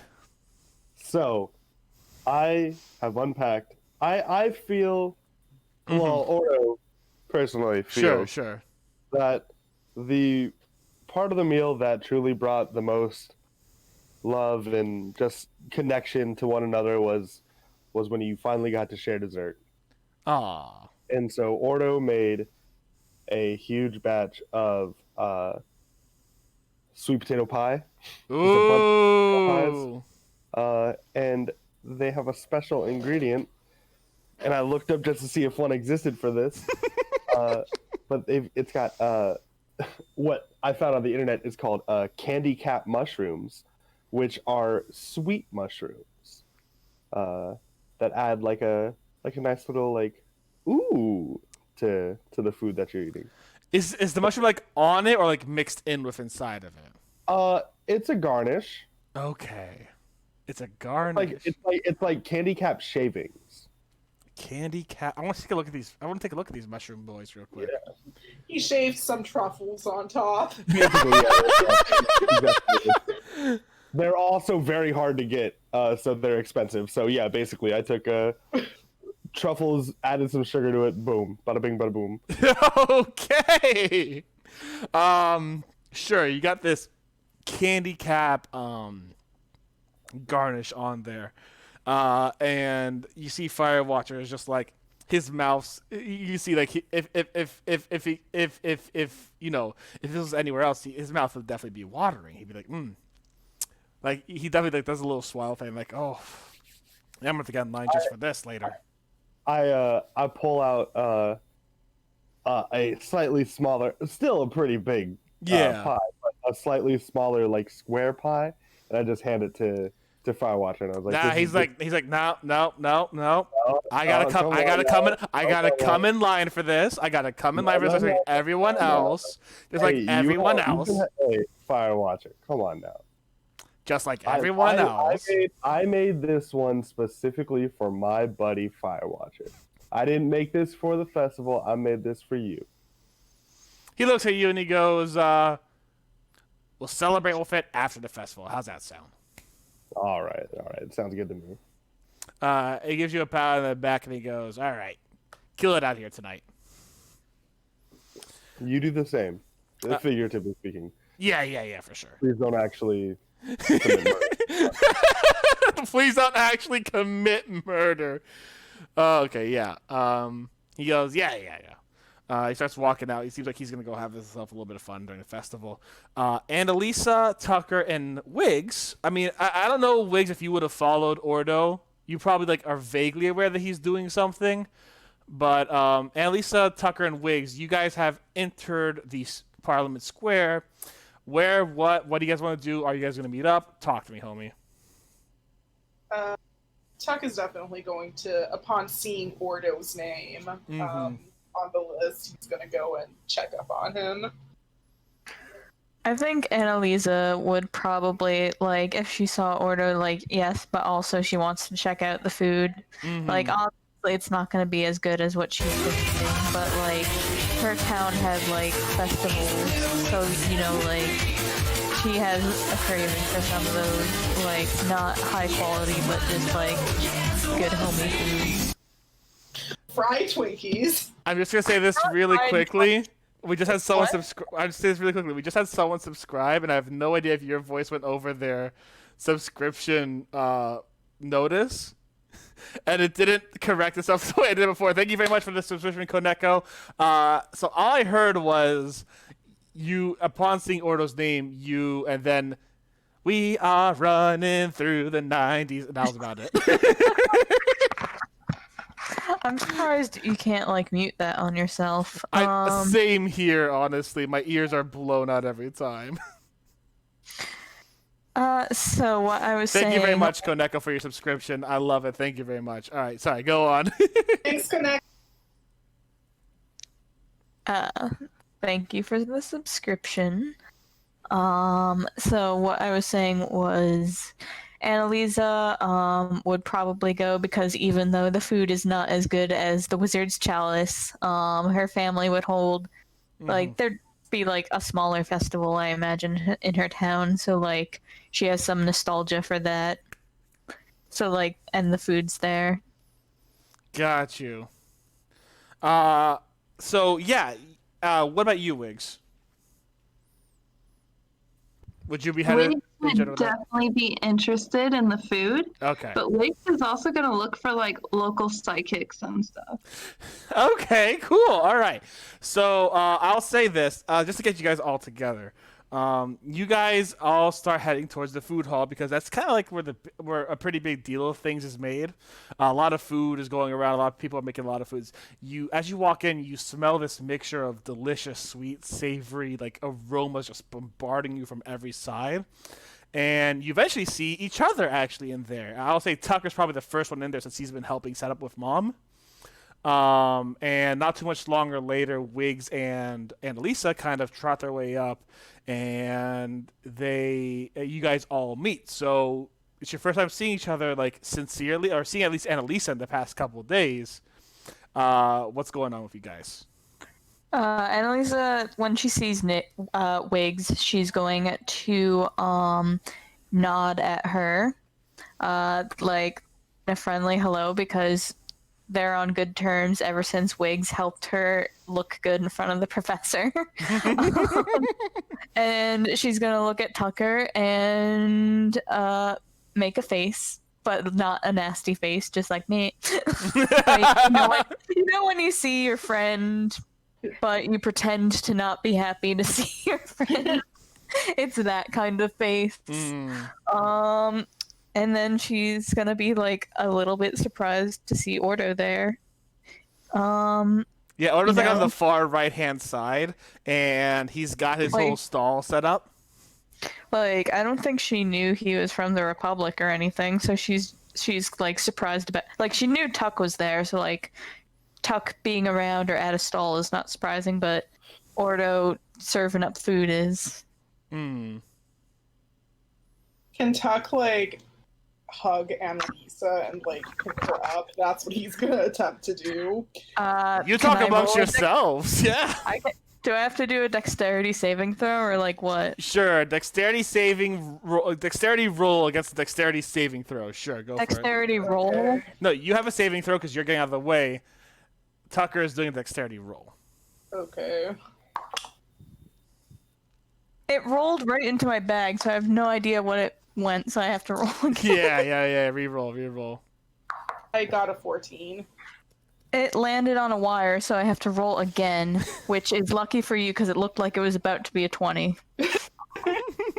That is, that's not fast enough. That's a 6. Tucker goes and gives Annalisa a big ol' hug. I don't know if you could. Annalisa shrieks in fury. He messes up her hair. Oh my god, Ordo, you. Can I do a strength check? Yep. I'll be competing against the 14. Ordo just kind of looks in horror as he knows that he can't do anything to stop what's going on. So is that like a straight up strength roll to like flip him or like? A strength saving throw to break out of his arms. If you want to flip him, I would let you do a strength roll against a dexterity saving throw. Sure. She wants to do both, so. Strength saving throw first. So that is a 21.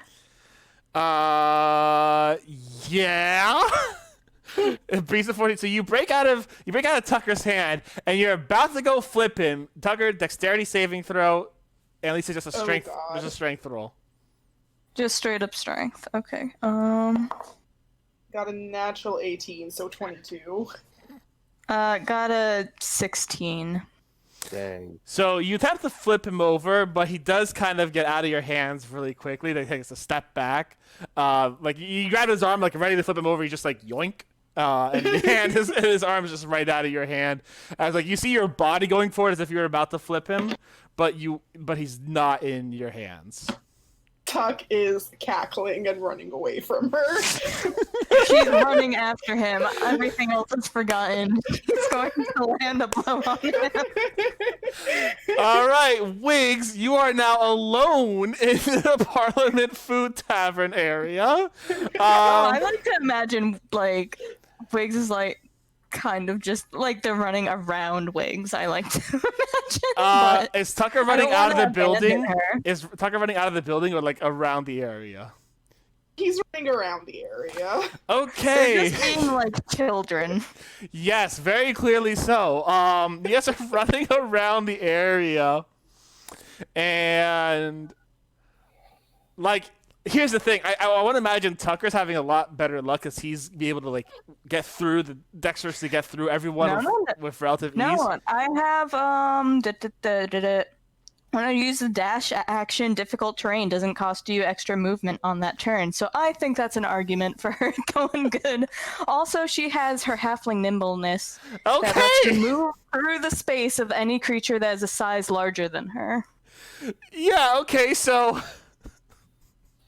you're both... Just cat and mouse. She's not just a strength build. She's also a dex build. She's it's definitely a cat and mouse chase.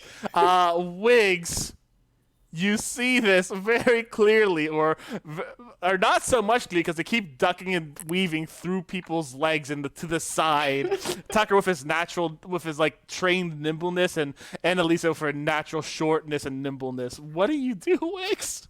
Shortness. Is there any like crates nearby? Oh my god, is she gonna like do a dross? Like put a stick upon a box and get ready to pull? Like, did you say crates? Yeah, like crates or boxes. Yes, there are a few of them, yes. Alright. I'm gonna use Mage Hand to pull one out and put it in their run path so they'll just stop. Okay. You move a crate in front of them. No big deal. Tucker, dexterity saving throw. Actually, both of you give me perception roll to see if you get a disadvantage first and foremost. Not my greatest strength. Oh. 13. 9 minus 1, 8. I'll say this. Tucker, you're vaguely aware of it, but I don't think you're going to escape disadvantage. Because Annalisa's chasing you. Your primary focus is on her, and her not catching you and beating the crud out of you. Annalisa, you're definitely getting disadvantage. So both of you roll a dexterity saving throw with disadvantage. Oh no. Disadvantage? Yep.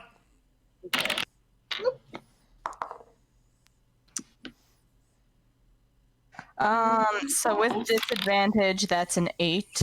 Great. 16. Okay. Tucker, Wow. you I rolled 2 12s. nice. Tucker, you stop by. You see the crate in front of you. You gotta look like, oh shit. You stop. Not without like trying to lean a little bit, like, oh god, you're like leaning over. And Lisa runs straight into you, and you both tumble over the crate either way. As this tiny halfling just like, pew, right on into you, in full force. You're gonna take 3 bludgeon damage from her just ramming you and falling. And Lisa, you'll take half of that since you had Tucker to cushion you on the fall. So half of 3 1 is damage. You'll take 1. Yeah. And or no, you see this. You see, I would say you probably saw Wiggs cast the mage hand too. Yeah, Ordo, I've So about that. Oh, sorry. No, go ahead. I was just like, so about loading that save point. Ordo realizes that the kids are getting into their shenanigans, and Yeah. Wiggs is having some fun, but it seems relatively harmless towards everybody else, and I've got some people to feed, so I'm gonna I keep an eye out, I guess, see if anybody gets a little too crazy, or Sure. if I guess more importantly, if anybody seems to want to bring harm to them. Yeah. Okay. But- Go on. But like, no, I was just saying. But Ordo's gonna kind of pretty much sit this one out. Yeah. You do hear like a soft cane tapping coming towards you. And right behind you, as you guys kind of like get out of your stupor of being like falling all over each other. Tucker is laughing, by the way. He thinks this is really funny. You see a old halfling woman actually behind you, and her cane taps at Annalisa's feet, and she goes, "Young Miss Goodbarrel, I don't think that's quite appropriate." Annalisa scrambles up, and is this who I assume it is? Yes, it's Senator Felia. Yeah, she scrambles up, and she sort of brushes off her dress and sort of gives like a perfunctory how do you say the word perfunctory? I think it is perfunctory. I don't know the word. It's like when you're doing something like short and kind of like because you have to out of politeness. Curtsy, and is like, Senator Ophelia. She kind of like licks her finger kind of deal, and like rubs some, like gets some of like that dirt off your face, and like fixes your hair a little bit. She scrunches up, like, why is this lady looking like, no. She's Gross. just, yeah, I won't say she's like a grandma figure, 'cause she's not, but she's definitely along the lines of like the universal grandma in Vine Grove in a way.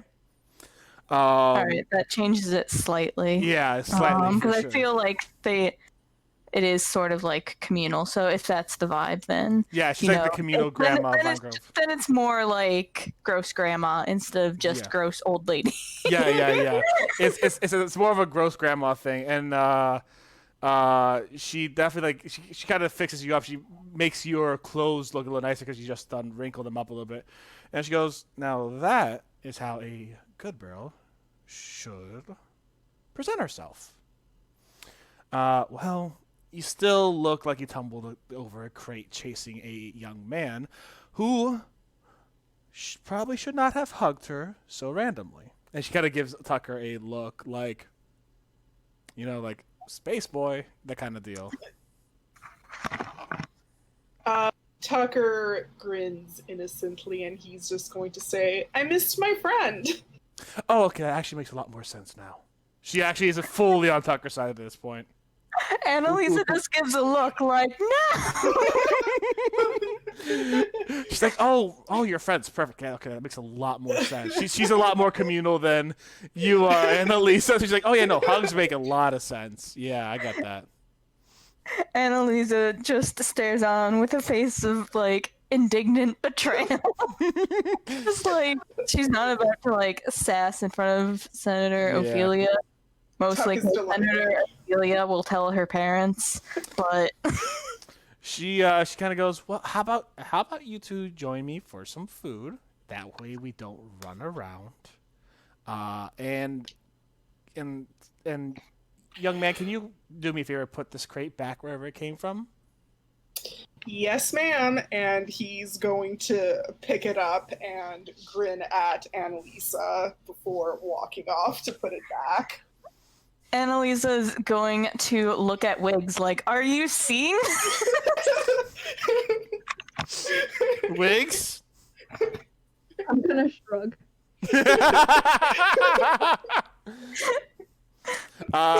She goes, now if you want your friends to join Annalisa, feel free to invite her as well. It seems like your other friend is making some really delicious sweet potato pie. I heard it's fantastic. Oh, sweet potato pie, you say? That does sound good. Wiggs, do you agree that that sounds quite appetizing? Yeah, we should go try some. Yes, let's go. And she attempts to go without Tucker. Senator Felia kind of goes, now wait, hon, we have to make sure to get your other friend here as well. After all, he misses you very much. After all, he misses you so dearly. Annalisa clicks her tongue, foiled again. But yeah, a little backstory on Senator Felia. She is kind of like the Vine Grove communal grandma. She's like a very respected figure, probably close to your parents to the degree that they are very trusted, like a very trusted, not mentor, but like advisor kind of deal. Like, they trust her enough to represent the entire city of Vine Grove in the Republic. You know what I'm saying? So they definitely have a close relationship, and they definitely treat her with a level of reverence. Not in terms of, like, she's, like, a lord or a manager or something, but in terms of, like, they respect her as a friend, colleague, and halfling family member, like, extended family member. You know what I'm saying? That's kind of that. I'm sorry if I didn't explain that clear enough last time, but that's kind of the vibe that you probably have with her. Yeah, that makes sense. Like, anyone her parents, like, respect to that degree, she's probably going to also give some respect to. Sure. She probably still thinks her family is higher than any senator. For sure. Yeah, I'm not taking that away from you at all. But I do think that, yeah, at least so that she won't tell on her to her parents. She, as eventually Tucker comes back and Senator Ophelia starts leading you guys towards the kind of like the front of the line where everyone kind of gets like a tray plate kind of deal. And funny enough, I learned this from actually watching some YouTube videos. Back in medieval days, apparently they used like this bread plate that will just soak up all the savory juices of the meats and stuff and what have you, in grand feasts. And of course, they would use wooden plates as well. So like you have the option of a bread plate if you want it, or you could take obviously like your wooden plates, etc. But you have the option of a big old bread plate if you want it. Tuck will take a big old bread plate. Wiggs, Annalisa. Yeah, that was a bread plate. Sorry, I was checking something. Yeah. Yeah, she'll take a bread plate. Of course she will. Food. Wiggs. Is there any way you take like a half a bread plate? You could cut it in half and give the other half to someone else. I'm gonna do that. And I'll give the other half to like. Is there any like stray animals nearby? Not in the Parliament building, no.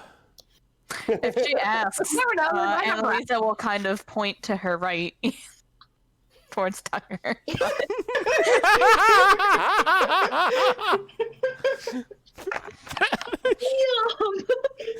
Okay, alright. I'm just gonna take the other half and I'm gonna say, I guess I'll save this for some stray animal. I'm waiting for Annalisa to retort, but it's not happening. Sorry, if my audio broke up like twice. No worries. What happened? I totally missed it. I grabbed the other half and I said, I guess I'll leave this for some stray animal. How close is Senator Ophelia, actually? She's probably in front of you guys. So she's not looking directly at you. I think she's going to say, or you could ask if Tucker is hungry. And she's just gonna leave it at that plausible deniability. She's not risking it beyond that. For sure. Or you want half a bread plate? Tuck is going to look over and he's going to say, "Oh, you don't want yours? I'd love it." I'm gonna give him half the bread plate. Tuck is going to take his bread plate and a half and look really delighted. All right. As you guys start walking down, you have like the choices between different kinds of meats, cuts, lambs, porks, etc. And of course, or there are vegetarian options for when you decide to eat yourself. There is a moment, I will say, Ordo, in which Firewatcher comes and says he'll watch the stand, so you could actually go eat as well. Oh, wonderful. And Firewatcher goes, all right, I had a couple hours. You go on, you go eat. It seems like your friends are here anyways. Thank you, Firewatcher. I appreciate it. He goes, yeah, no problem. And he actually brings like one or two kids. He goes, do you mind if the kids say they want to learn how to man the stands too? They'll be under my watch. You know what? Let them. Yes. He gives this smile and he goes, don't worry, I'll keep a good eye on them. They'll only curse one or two times. You know what? Thank you, Firewatcher. He gets a laugh and he allows you to go around. There are, once again, you could get a bread plate and as well as salads, etc. There are also like some like really like good fried like those big old portobello mushroom kind of deals, topped with a lot of really cool stuff. And it's not much longer later, Order, that you see everyone else has already sat down, and each of them have a piece of your sweet potato pie as well as other food they might want. What kind of food did you guys choose? Out of curiosity, what is Tucker going for? What is Annalisa going for? What are y'all going for? Tuck is going for absolutely no vegetables. It's everything meat and everything fried. All right, so you have like yourself like a big old like a meat leg, like what are they called? Like a big old thing of mutton, like on Yes. there. You got yourself like some the best like healthiest thing, quote unquote, like these deep fried like vegetable things that like they probably like drizzled in like these like cheese kind of thing. It's like delicious. I've got fried cheese Yes. curds, like Yeah, you got some poutine. Or you got like gravy like on top of like more meat and like mashed potatoes. Maybe is like the healthiest thing now. Is this a fried Oreo? Where did this Twinkie come from? What about Annalisa? So, Annalisa usually likes the refined foods, but I do feel like the festival is like the one time that's like out the window. Sure. And I like to imagine like it's a village of like halflings that they have a lot of like comfort foods kind of. So like the sweet potato pie sounded right up her alley, like things like that. Definitely some meats. She's not like avoiding vegetables, but I don't see her like picking out a salad or something like that.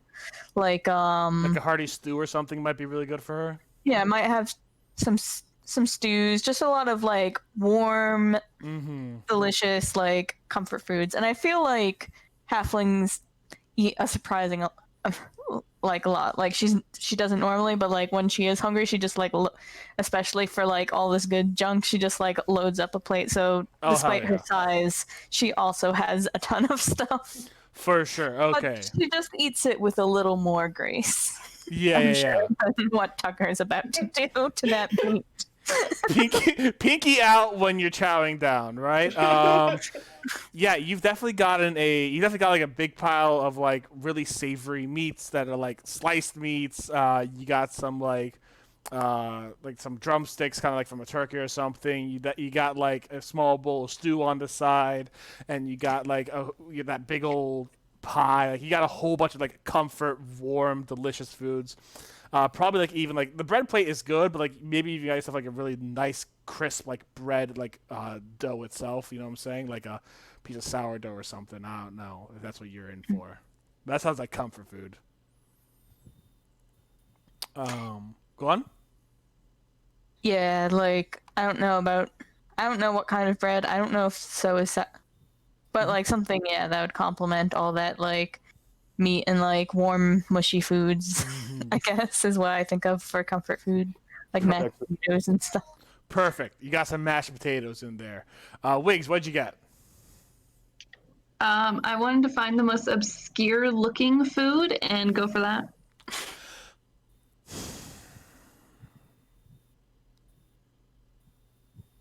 Damn. All right. Steph Googling most obscure foods. Steph Googling obscure foods old. No, that's not a good idea. What about, I don't know if it's obscure, but like when they like cut the fish so that like you pour stuff on it and it like activates the neurons and it flops around. Okay, yeah, like there's like there's an octopus that's like fresh from. No, you guys are in the desert. It's a desert octopus. It says desert. There's a desert octopus. Yes, there's a desert octopus fish straight from the sand that you see there. Like it's the first desert octopus you've ever seen. This is now canon. It's the last of its kind. It's the last of its kind. Everybody must know how it tastes. Yeah, it's a desert octopus that you've only heard of in rumors, and like they pour this black salty sauce on it that makes it wiggle around, and you now have that on your bread plate. But that was the plate specifically for bread. Ordo, what's she getting, homie? So Ordo, on his first go around, because let's be real. Yeah, going for like, a few. Yeah, come on. We all know. Yeah. He definitely takes joy in the fact that he can enjoy some of the not more obscure but like the less popular dishes because they are vegetable based. Sure. And people are more in the realm of tuck, who and so I'd say like the first like plate or two is just like piled up tons of just like different like vegetable dishes and things like and like salads and like even and like bowls of stew and like more potato or like cream of mushroom or something like that, and then after he's had his share, not to make anybody think that he's like a health nut, he goes and just gets one of each vegetarian-friendly dessert that he can possibly get.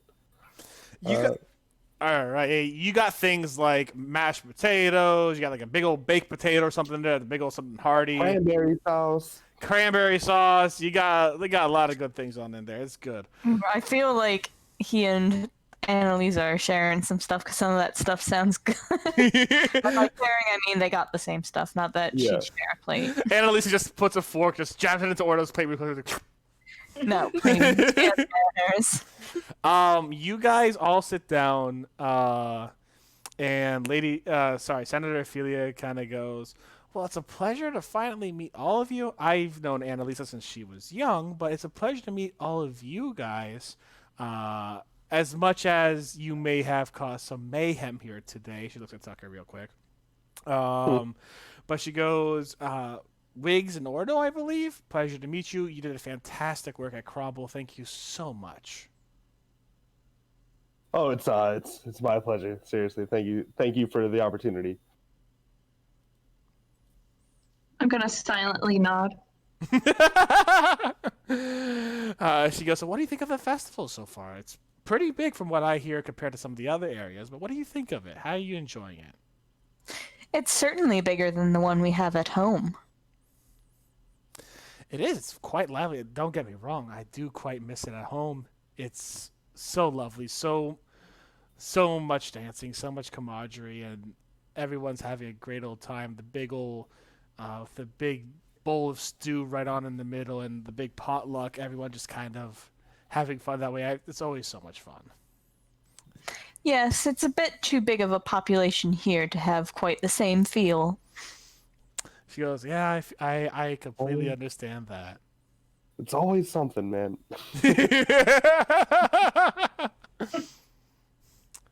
By the way, Ordo, I was surprised to find you here. Are you from the Republic?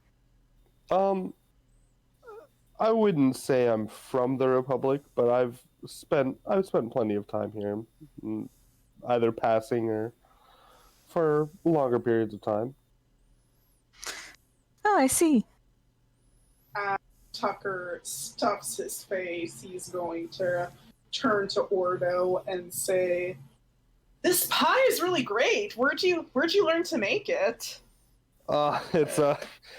It's an old family recipe passed down from my great grandmother to my grandmother to my mother and then to me. It's a secret that I hold near and dear to my heart. And truly, if anything happened to it, I wouldn't be comfortable with anybody knowing, you know.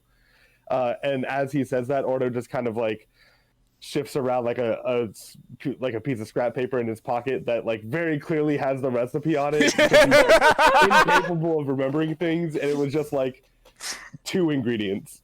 So much for an elephant never forgetting. Tuck is going to say, "You'd be really messed up if somebody knew the recipe."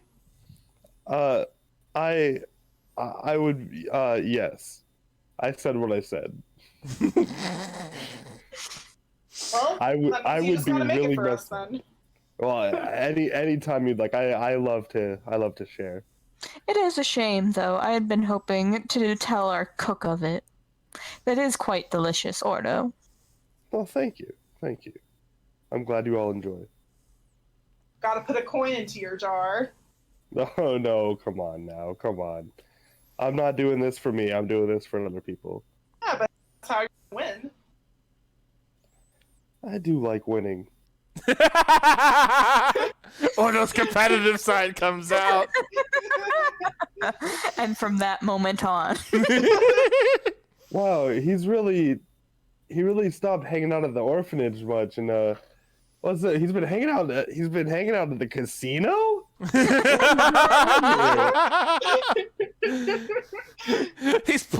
He's stacking up tenors, just making sure that you go for the next round on the blackjack table. Hey, Annalisa does have that halfling luck, you know. As you guys spend your time talking and chatting in a relatively peaceful time, without people chasing each other around the hallway, it's not much longer later. As you guys kind of see the bright light coming from outside, the pyre has been lit, and you see a large fire actually outside as people are starting now to dance around it more so, like centered around the actual pyre itself. People are starting to clap and cheer and celebrate. And it's not much longer later that you guys actually do get to finish your food after a very nice, comfortable chat. Senator Felia goes, "It was a pleasure speaking with all of you. I will be exploring the rest of the festival on my own. Though, of course, if any of you wish to join, you are more than welcome to. But I do wish you a fantastic festival." And she. Thank you, Senator. Thank you. If you make it back to Vine Grove before I do, tell my parents that I am well. Of course. And she starts heading out of the building itself. You guys now are free to go around. But as you guys start to also hear some things in the background, you hear that there's a strange cart in the merchant's quarters that is selling weird goods. And Annalisa gives everyone, like, I feel like she's, like, looking between people, like, oh god, is that who you think? Should we, like looking at each of you, like, guys. Firewatcher, keep an eye over the shop. He goes, yeah, I gotcha. We'll have some kids come and switch out so the other kids can enjoy it. Good. Yes. Don't work them too hard. I mean, Of child course labor. not. It wouldn't really be cool to have break child labor laws and regulations during a charity event, right? Yeah, this is medieval time, so child labor laws don't exactly exist at this point in time. That's true. You're only children from birth to 6. After Exactly. That, Oh my god.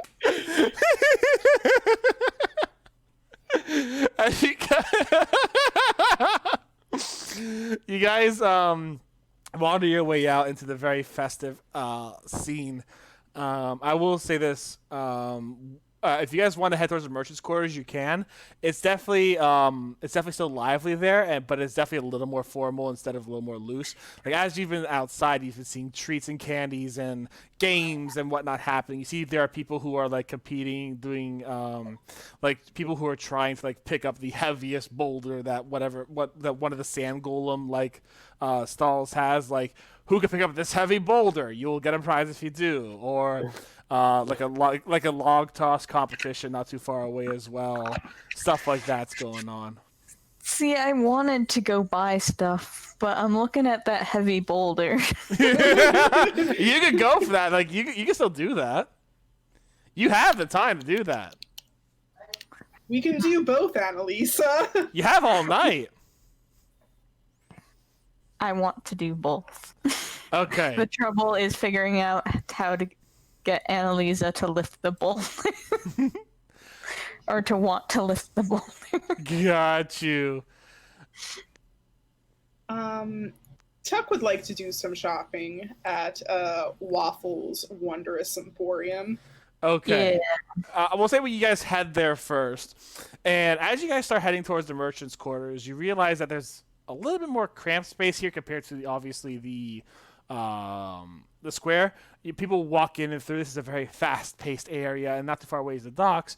But in a little alley, you see a brightly lit sign with what we would know as neon lights, reading "Waffles Wondrous Wandering Emporium," and you see a very familiar mouse on top of a very tiny register, and it squeaks at you. Annalisa lets out a sigh, being like, yep, and she's like, well, it seems I have a debt to pay off. Or work towards paying off, at least. Annalisa draws her axe. Gonna kill the mouse! There's a debt to pay here. Well, don't make her rage, or else it might actually be bad. She's level 3 now. She has Storm Aura. Oh, yeah, right. So yeah, Annalisa sort of says that in the sense of like, I have to go brave this. You're welcome to come along or not. And then, like, goes to the store along with whoever else wants to go buy things. Ordo follows. Ordo Yeah, follows. Tuck goes too. What about Wiggs? I'm still gonna be looking for the psychics. Okay, cool. All right, so Wiggs, you're actually not going to Waffles Wanderous Wandering Emporium. You're going to be staying in the main square looking for psychics. Cool. All right, we'll get to that in a second. Let's handle Waffles. You can go look for psychics after if you want to hit up Waffles Wanderous Emporium, or you don't need to go. What do you want, Kelly? Then I'll go to Waffles too. Okay, so we'll say you go to Waffles first and then go look for your psychics afterwards. Yeah, I think we're gonna all start to split up afterwards because I have some like normal items I want to buy possibly. Yeah, for sure. And that boulder. Yeah, that boulder. You guys walk up and you hear a lot of tinkering, like a lot of like wrench screwing, springs boinging, that kind of stuff. From inside the blackness that is Waffles Wanderous Wandering Emporium, and you see like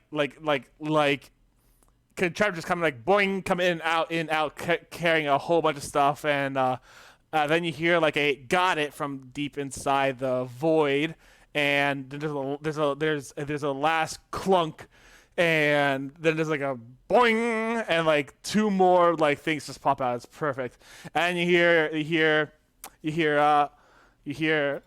oh, we got it, Maples. And Maples gives like a little squeak and then gives like a bigger squeak as you guys start approaching. And you hear like a, ooh, deck collection. I love it. And you kind of see a head pop out of the, Emporium. And they go, the four favorites from Vine Grove. How are you two? No, you're four. How are you four today? Doing pretty good. How are you, Waffles? Waffles goes, I am fantastic. Doing a little update or two here on the good old Emporium. Kind of gives like one of the things like an elbow. You see kind of like an elbow come out of the darkness, kind of like a boing, like on the side, and it kind of retracts, and then something else shoots out, and he goes, works perfectly. So, what are you guys here to buy? I have a few new items in stock that I think you will absolutely love. What do you want? And like they kind of like put out a few display items, including things that you do see on the sale sheet that are given to us by our subscribers. Remember, if you subscribed for once, or you got a gift subscription, you can actually give an item to Waffles Wanderous Wandering Emporium. And for every 3 months you subscribe, you can give another item. So feel free to, if you subscribe for more than 3 months, you're free to put on another one. So. Oh wait, I just got my 3 months, so I can add something of my own choices. Yes, you can. Mm. All right. So there's quite a few items here. So I kind of already picked out what I want, even though sure. it makes me angry. Yeah. So Annalisa was mostly just intending to like pay off her debt and kind of, or like pay off some of her debt. I'm Sure, not sure. her whole debt, obviously, but as she sort of like is walking forward, her eyes just sort of catch on this mirror. It just is too Annalisa to pass up for items.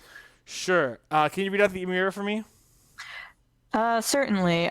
So the mirror, made by the artificer Neville. This is a beautiful, ornate mirror of ebony and ivory, engraved with a small gold-trimmed grape. That's it. It's a beautiful hand mirror. Roughly, and this is the part I hate, roughly 137 gold pieces, 13 silver, and 6 copper. So I have to do basic math now. Oh, well, he had taxes. Yeah, Waffles got taxes. Yeah, they added taxes. the sales tax for the mirror. There's a sales tax, yeah. They see you kind of eyeing the mirror, and they go, and they kind of go up to you and they go, the young lady has a fantastic view on what is obviously a very high quality mirror. Take a look at this. It even has a golden grape on it. They kind of like show it off to you a little bit. sun it up a little bit. What can Annalisa do to see if this is actually like good quality? You could roll a. I hate the fact there's no appraisal roll anymore. Is it in You can roll an investigation roll if you want, or an insight. investigation or not insight? You can do investigation. I'm cool with that. Okay. Insight would be a -1, so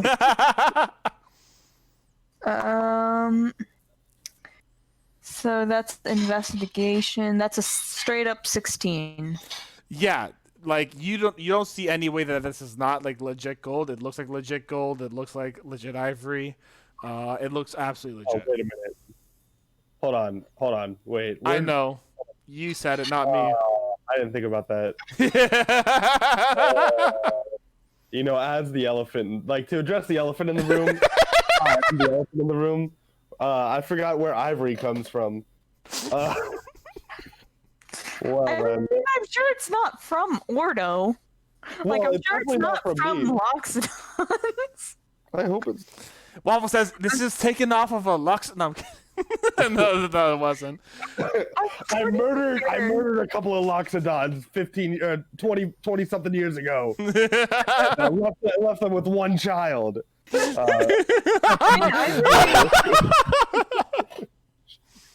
Sorry, go on. It was just a tusk of an animal. Like, I'm sure there's a monster out there that has ivory tusks that this came from. Yeah, it's an ivory dragon that's evil. Yeah. Ooh. Exactly. There we all, go. all our ivory is responsibly sourced. It's like yeah. Come on, it's not weird. But yeah, it's a beautiful mirror. It looks absolutely fantastic. Like, you're allowed to touch it and you feel the ivory that feels like legit ivory. Annalisa goes, well, it certainly is nice. I'm not sure with my outstanding debt if I can quite afford it, but she wants to try and see if she can like haggle with them. They go to you, well, if you have a coupon, of course I can apply that coupon and we can have a little bit of fun with that. Or you can always trade in something that you found. Let me check her inventory real quick. I think I got rid of most stuff already, but I feel like I did good with them. Yeah. I don't really think there's anything else that she actually has, because I think I sold off everything last time.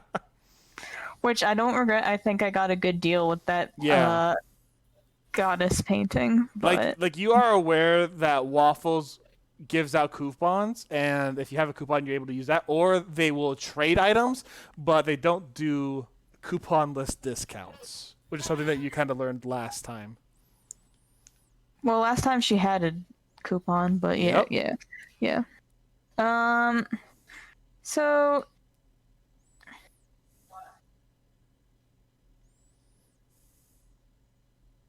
yeah, I don't think she has anything. So I think she's just going to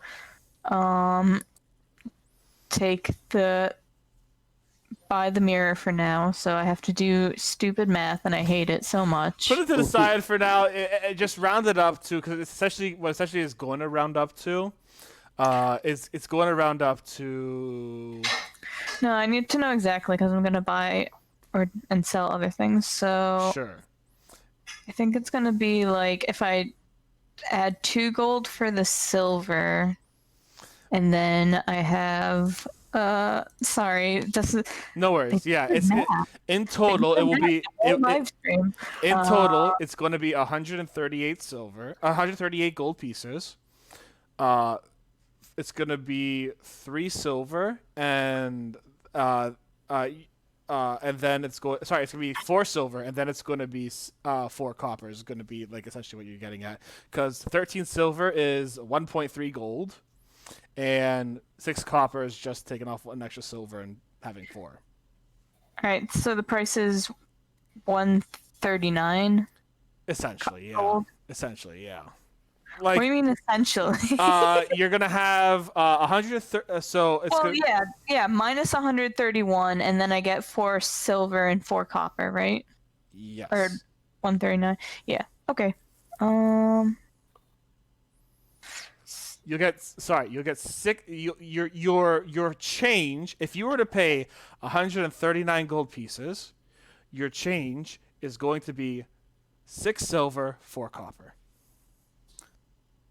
You know, I'm gonna be honest. I made this when I was thinking about how World of Warcraft breaks up their gold, silver, and copper, and it's just 100 to 100, like or 100 to 1. Like, It's 10 to 10. It's 10 to 1 in D&D. okay, that's not too bad. All right. Yeah, so And so if you pay 139 gold pieces, you're going to get 6 silver, 4 copper back. 6 silver, 4 copper back Yes. for 139. Okay, I got that. And they kind of go, and what about your debt? Do you want to pay a little bit of that off? Yes, she does. She's gonna pay 100 off. They go, all right, fantastic. Make sure to give that to our debt advisor. And they point at Maple. Annalisa frowns at Maple, the mouse. The mouse. Is Maple a mouse or a rat? A mouse. The mouse that got into her bedroom, and she's still not entirely cool with that. But Maple gives you an adorable squeak. she is being reluctantly won over by the adorableness. She gives the 100 gold.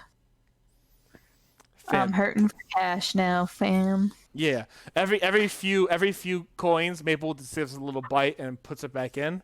You see Waffles kind of goes back into the Emporium, and then a second later, you see they're right behind you and right behind Tucker and Wiggs, and they kind of put their arms around your shoulders, like, "All right, what do you two want?" How much is left on your debt, Annalisa? Pardon? How much is left on the debt? On my debt? Yeah. Oh, is that an in-character question? Or out of it can be character? Yeah. So, a lot. 1,300, in fact. 1,300. Gotcha. Oh, nothing from me. I just kind of wanted to browse. Character question. In Waffle's Wondrous Emporium, is it just like the stuff that we see on the doc page that they have, or That's is the there, buyable stuff, because that's what's given to us by the subscribers for sure. But if you're talking like general items like torches, etc., you'll have a chance to buy those for sure from other shops and whatnot. Okay. Tuck is going to look at them and he's going to say, I'm actually kind of interested in that seed over there. They look and they go, "Oh, the seed," and they kind of just pick it up. It is a seed that is pretty big, like it's the size of a typical like human thumb, so that's pretty big. And they kind of bring it on over to you, and it's like sometimes I feel like I can almost feel it. Like I have a heartbeat, but who knows? I have no idea what this is, if I'm being perfectly honest. And they kind of put it in your hand for you to observe a little bit. Since my mom is a druid and I grew up around plants, can I make an investigation? I'll give you advantage. Fair enough. Sure. Okay, yeah. Unfortunately, that's not very good, but 13.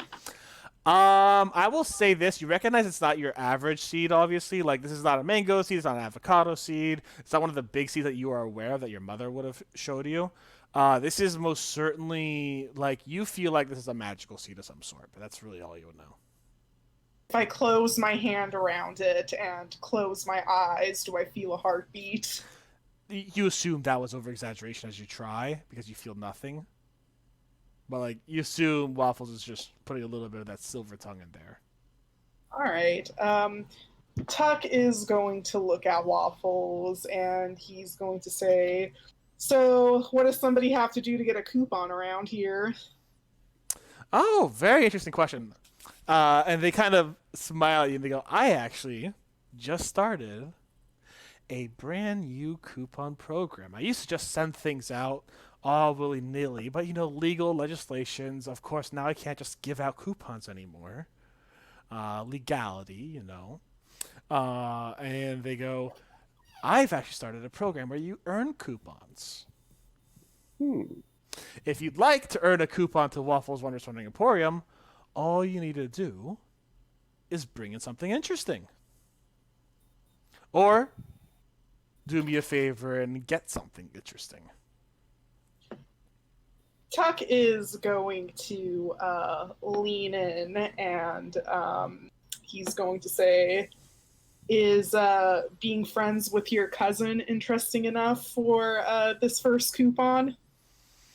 They kind of like tap their chin and they go, I can't sell my cousin. Yes, you can. That'd be. They look at you and they're like, I don't believe in sapient trafficking. That's horrible. I mean, you said it couldn't be done. I simply. Yeah, all right. To be fair, yes, I could, though I have some to play morals. devil's advocate here. Yeah. Let me just play devil's advocate. Yeah, here. yeah. You could.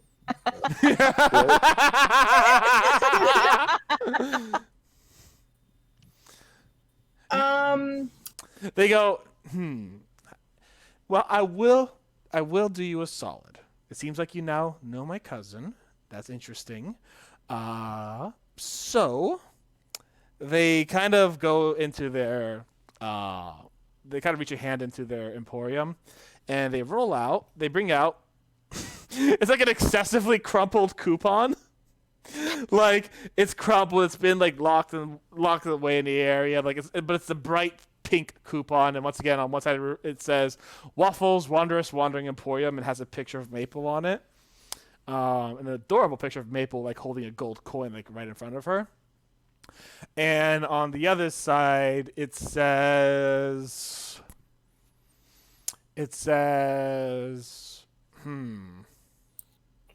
because the coupons are never exactly what they say. This is a double whammy special, is what it reads, and they give it to you. Don't ever use that token or the coupon. That's dangerous. Tuck looks down at the coupon and he's going to say, "So, what's a double whammy coupon worth?" They give a shrug. Can Tuck turn around and hide the coupon from Waffles, and he wants to take out his pen and doodle a little bow and some sparkles around Maple? Yes, you can. Give me a sleight of hand roll.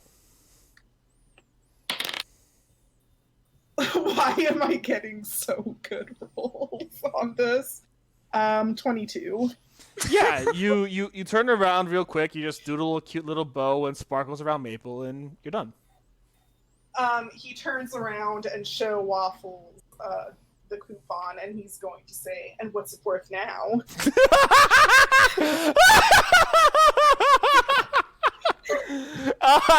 Give me a persuasion roll with advantage.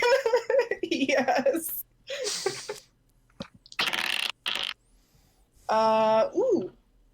Really high again. Oh, no addition, so 18. They seem to have a sparkle in their eye. It's adorable. They love it. It's like, oh, you made Maple look absolutely precious. Though it is worth exactly what it says on the back, a double whammy special. But it seems like you don't quite understand how the coupons work yet, so I'll give you a little bit of advice for making Maple look so adorable. And they look at everyone else, and they go down to whisper specifically in your ear, Tucker. They go, it's up to interpretation.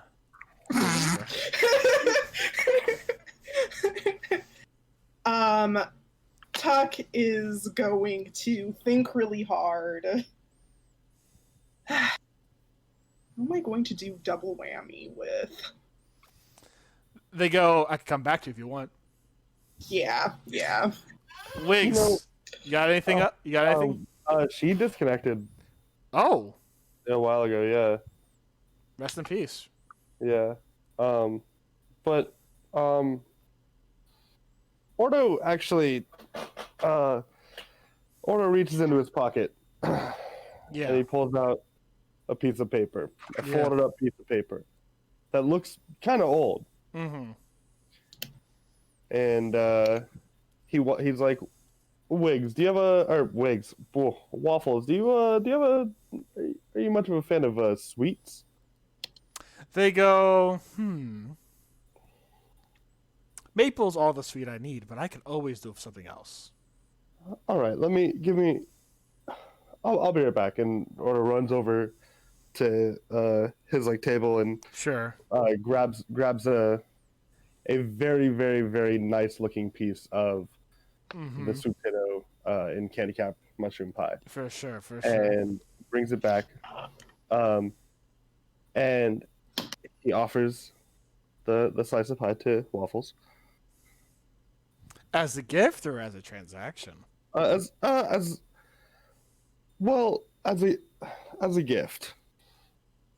No take backsies, and they kind of just take it into their hand. They put the fork in it, and they put a little fork in it, and they take a bite. Like, delectable.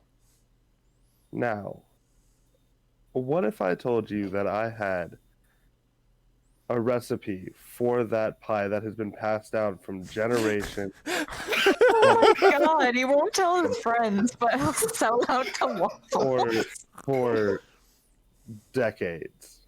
I mean, just it has been. I could not tell you the origin of this recipe, but it's a very, very special recipe that honestly I've only seen cooking like this in Loxodon territory. They raise an eyebrow, and they go, and you want to trade me this recipe for something? I was a little curious what well, I overheard your plan. Your Oh yes, my plan to take over the entire world with all my machinations. excuse me?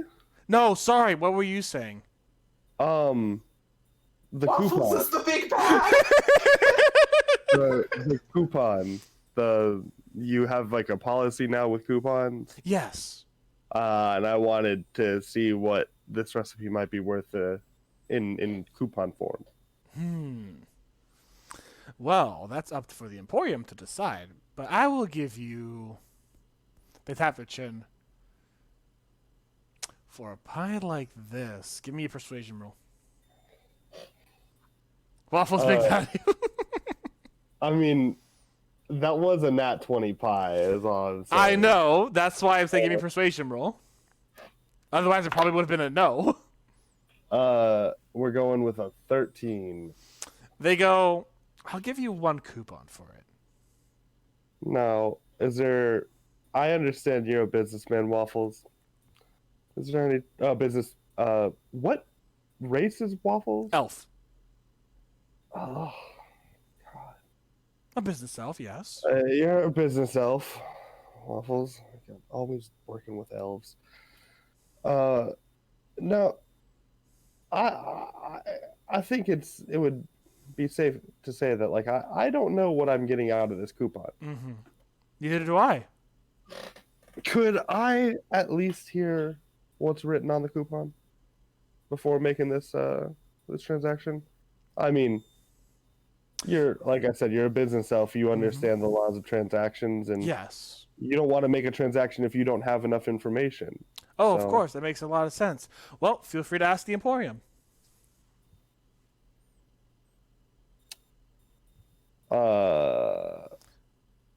I go and ask the Emporium. It doesn't answer. All right, It's an object. piece of shit. This dog is making me look like an idiot. Ordo, why are you talking to the wagon? It's not going to speak back, you know. Yes, I know that.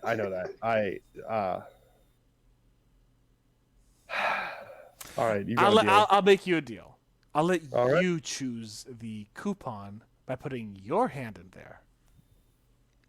Okay. Then they go, all right, now just make sure you enter your hand right here. If you go a little too far to the right, you might accidentally put your hand in some daggers. Be very careful. I follow Waffle's order to a T. So you put your hand in, you go down, you find like you feel like a bunch of loose papers, and as you try to grab them, you realize that you can only grab one. For some reason, it feels like there's a magical protection around the papers, and when you try to grab two, like you just try like see if you could touch two at the same time, like one of them will slip out of your hands for sure. Okay. So you pull up one, and this one says. This one says free coupon. Try again. All right. I try again. Wait. What? Wait. Hold on. Yeah. What's it written in? Common. No, sorry. Wit. Like, is it just like just plain old ink? As you look at it, it looks like it's like regular ink, or at least an ink specific for this paper. Like, it doesn't look like you could tear the letters off. Huh. Now tell me, Steph. Yeah. The front of this coupon, is it very detailed and? Waffles Warner's Emporium. You have a picture of Maples with a coin in her hands. Is there any fine print? Like small print, like you're observing, see if there's anything special about it. That might say what would invalidate a coupon, for example. No. Okay, I'm just gonna hold on to this coupon. Okay. This free coupon. Yes, a coupon for a free coupon. Yes.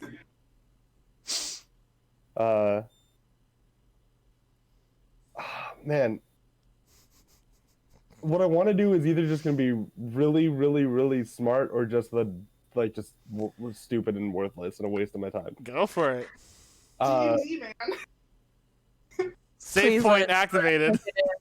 All right, save point activated. I'm gonna Save take the point coupon. deleted.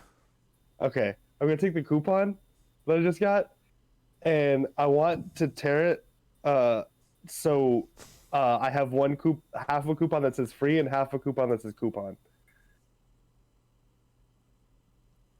Do you see what I'm saying? Yeah, do you tear it in terms of like, do you cut it or do you like tear it with your hands? Like, do you like use a scissor or something? I hope Wiggs knows mending if this goes badly. I didn't know that. I guess for the sake of I don't tear it. I cut it carefully. Okay.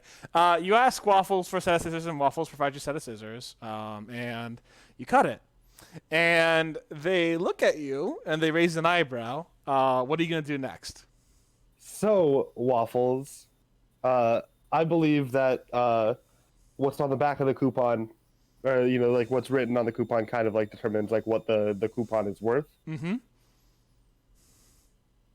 I've got I've got a coupon that just says free, and well, I mean, if it's a coupon that just says free, that would make me assume, and I think it is logical to think that that would be a coupon for something for free. Give me a persuasion roll for advantage. You're getting an advantage on this fucker. Yeah, for sure. Oh, okay. That's a good thing. So that was the first one. The second one was a nat 20. They smile, a very sly smile. They go, I love it. Of course, something is free for you, and they take the free coupon out of your hand. Oh, this is gonna come back to hurt. It's gonna come back but I can't not. Yeah, that was very I mean- clever. I like that. Oh man, I didn't think actually enough about what I would want. Uh, Expensive thing. that's right. Yeah. You know what? I guess I might as well, right? All right. I'm gonna. I would like that Cape of Nine Lives. So, for those who don't know, the Cape of Nine Lives, a cape made by the legendary weaver Catalyst and sold by the well-known shapeshifter Possum. It allows the user to shrug off the death 9 times, so the legend says. Roughly 19,000 gold pieces. No, but- Katie, your intimidation check wasn't enough to get a cloak of invisibility. It was enough for them to make a brand new coupon segment, though. And they go, well, fair is fair. And they give you the Cape of Nine Lives. Ordo, because he's a little too intimidated to just wear something that he obtained from Waffles, even with a clever dupe like that, he's going to carefully fold it up and place it in his bag, knapsack, whatever, as carefully as possible. And then promptly, thank you for. Oh, you know what? And I believe I also have a coupon that gets me a coupon. Of course. They take the coupon from you, and then they go, feel free to pull again. Am I gonna get? All right, I do it. As you pull this coupon, it says, roll again.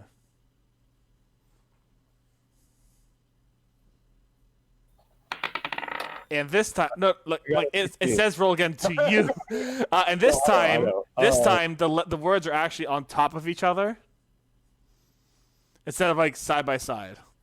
Gotcha. Roll again. They shrug. I don't know what it means. That's okay. Because I'll Waffles meta. I'll just pocket I don't the. know. They roll shrug again. and they say, I don't know, to Noel. Okay, well, Waffles, as always, it's been a pleasure doing business with you. And I am, I'm gonna go back to my stand. See if I can relieve some of the work from these, middle-aged 8-year-olds. You're having child labor at your I'm, stands? one, there's, no, don't you even dare. 2. Listen, if my church has taught me anything, it's that staffing festival booths is not child labor. They look at you and they go, it was a pleasure having you around. I'll see you later, big guy. You too, little one. And then they look at Tuck. Waffles is probably taller than half of the party, Oh yeah, for sure. but still, has to be just. They go. They look at. They look at Tucker and Annalise. And they go, anything else for you two? And did Tucker buy the seat or no? He's about to try and make the case for. his Okay, go coupon. for it. Go for it. He's going to say, so this coupon is for double whammy, Of course. and I think losing something as special as a seed Mm-hmm. and giving it out for free sounds like a double whammy to me. Give me a persuasion roll of disadvantage. It's the key coupon. All right, that is a 9. They also go, yeah, but paying double is a double whammy to you too, isn't it? Yeah, but it's my coupon, so it's It applies to you. It's supposed to be good for me. Nah, no one ever said that. Tuck will just buy the seed for 100 gold. Alright, you've now bought the seed for 100 gold. Alright, they go, make sure to keep hanging on to that coupon. And if you find anything interesting, feel free to bring it on over, and I'll see if I can get you a coupon for it. Thanks, Waffles. They smile and they go, remember not to waffle around while you're here. And they jump back into their emporium. Annalisa just looks at Ordo and Tucker, and even though she's not here, Wiggs, and is just like, that elf is Annoying. well, let's not say it while he's here. Annoying. They answer from the depths, you got that right. Alright. I'm sure next time we'll have to start with, like, give Wiggs the chance to do all her festival stuff. But I do want to make 2 other purchases. Go for it. Not from Waffles, but in general. Yeah. So I looked them up, and I want to buy a playing card set for 5 silver pieces, and I want to buy a 2-person tent for 2 gold pieces. Yeah. And then I maybe want to try and lift that boulder just to see if I can. Yeah, no, you usually go around the area and you find towards the Golem's Gate, you find some camping gear kind of stuff. You're usually able to get a tent as well as the playing cards. Yeah, as well as the playing cards for sure. It's nice and easy, no big deal. You got them 2 gold pieces and 5 silver, nice and easy. All right, alrighty. I'm not quite poor, but getting there. Especially with that 10 gold stay a night. I already paid that. Oh, That's right, already you paid. did, yeah. Don't try and get me. I was like, how long we staying, Steph? I want to do this and I want it to be done. For sure. Yeah, you got it. You got me. Yeah, she has 79 gold, 1 silver piece, and 4 copper. But Nice. So yeah, and then I want to do the boulder. Is Let there me write down the playing cards. Hold on. is there anything that Tucker wants to do? Yes, he also wants to buy a few more things. Go for it. He wants to buy a signal whistle for 5 copper pieces. Easy. And he would like to buy a disguise kit for 25 gold pieces. Yes, that is. I will say this: you follow the thieves. You follow the thieves' camp to a very specific stall, and you're able to buy yourself one there. Oh, so this is the thieves' stall? It's more along the lines of a thief owns it, who has a few special items for those who know about them. Well, I'd also, in that case, perhaps like to look at what kind of poisons they have. As you kind of ask them, like a thieves can't, like, oh, I'm looking for something to make me and my friends sleep a little easier. They kind of go, we don't sell those at public events. Darn it. Still a noob. Well, it's also All right. like they're also out in the open, so they're not going to sell you a poison in front of everyone. It's a dark vial. That's it. Okay. You do know that you could probably go buy one later on if you wanted to. Yeah. Ordo, is there anything else you want to buy before you head back to the stall? I don't think so. Okay. I'm checking, but if I come across something that I'm dying to have instead, then I'll let you know. Sure. Ordo starts heading back to his stall with the food to give Fire Watcher and the kids a break and start taking on everything else. And Annalise and Tucker, you guys are on your own together, at least for a little bit, in the main area where you see all the boulder lifting and like log throwing and whatnot. Katie, you want Annalisa to go there, but you're not sure how to get Annalisa to get there. Do you have any ideas? If Tucker says, "I bet you can't lift that rock," she will try and lift it. Tuck is going to look at her and he's going to say, "Hey, Annalisa, want to make a bet?" Not particularly, but okay. He's I'll going hear. to say, "I'll bet you that you can't lift that boulder. Ooh. And if you lose, you gotta let me paint your face."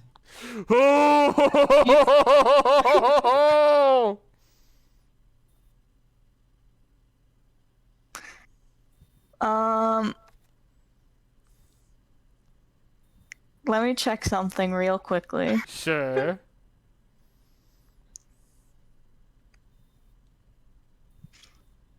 Okay. She narrows her eyes and goes, "Fine." And she's gonna go up to the thingy. The sand golem greets you up front, and he looks down at you guys, and he goes, "All right, 1 gold piece to play. If you win, and you lift the biggest one on the side, you get 5 gold." All right, and she pays the 1 gold. Mm-hmm. And she's like, and she tells everyone to stand back. Are you just going for the biggest one straight up, or are you trying to go for one of the intermediate ones? She's going to go for the biggest one. All right, you're going to the side for the biggest one. This thing is bigger than you, mind you. Like, it is the size of a human. So Okay.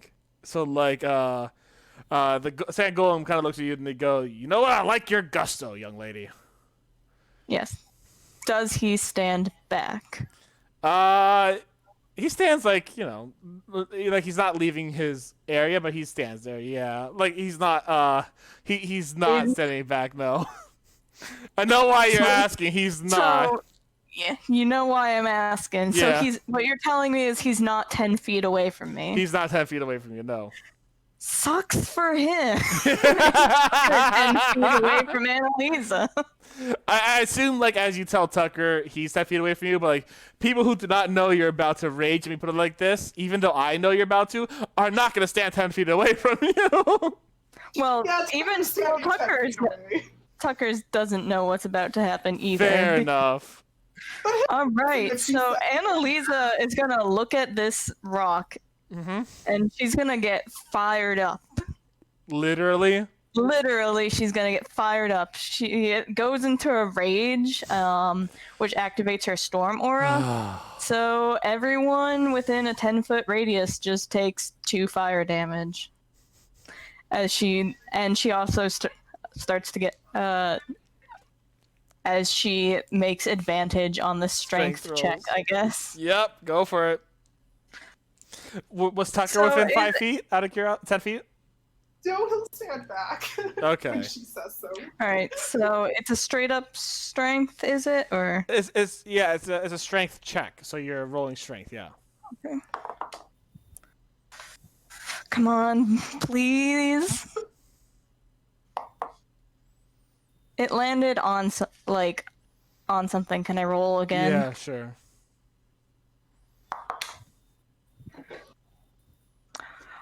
So my second one was a 1, but I can re-roll a 1. Can I roll a third time? Yeah, technically, yes. You can re-roll once. I'm gonna re-roll.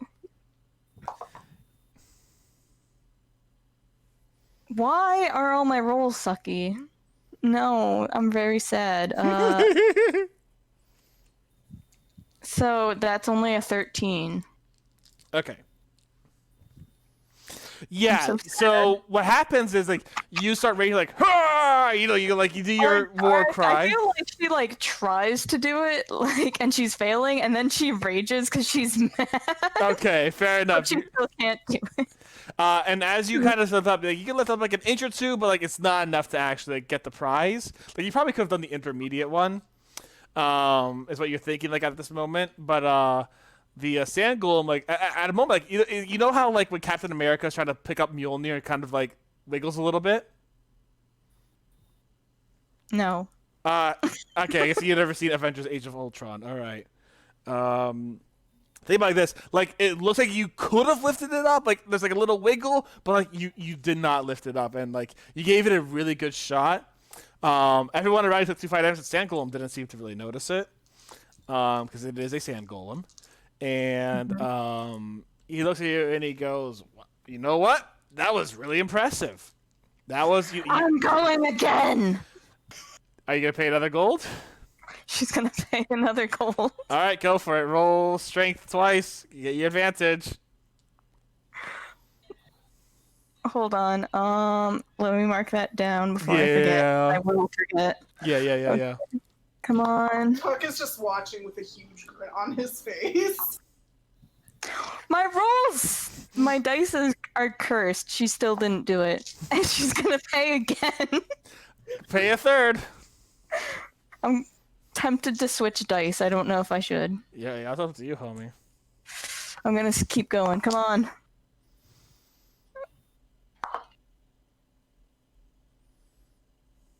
Okay, that's a little bit better. That's a 17. All right, I actually rolled for it. You did need to reach a 17. While you have tired yourself out, you have picked up this rock. Now, you feel like at your full strength, you probably could have picked it up like a lot more. But like you've tired yourself out, you've picked yourself up to like the point where like you're holding it. It's in the air. It's like a foot off the ground, and like, but you can't lift it up to your full potential. And when you drop it, like you hear the boom as it drops down that foot. But you are pretty well tuckered out. And the sand golem goes, "You know what, little lady? You had a good heart there, and you lifted it up pretty darn good. They give you 5 gold." And he goes, "Yeah, you lifted that up pretty good. You see a little bit of warm-up time." I think she's kind of like flickering out now. I don't know if she even noticed that she gave off fire damage. She was just so mad. She was like, "No, I'm not letting him paint my face."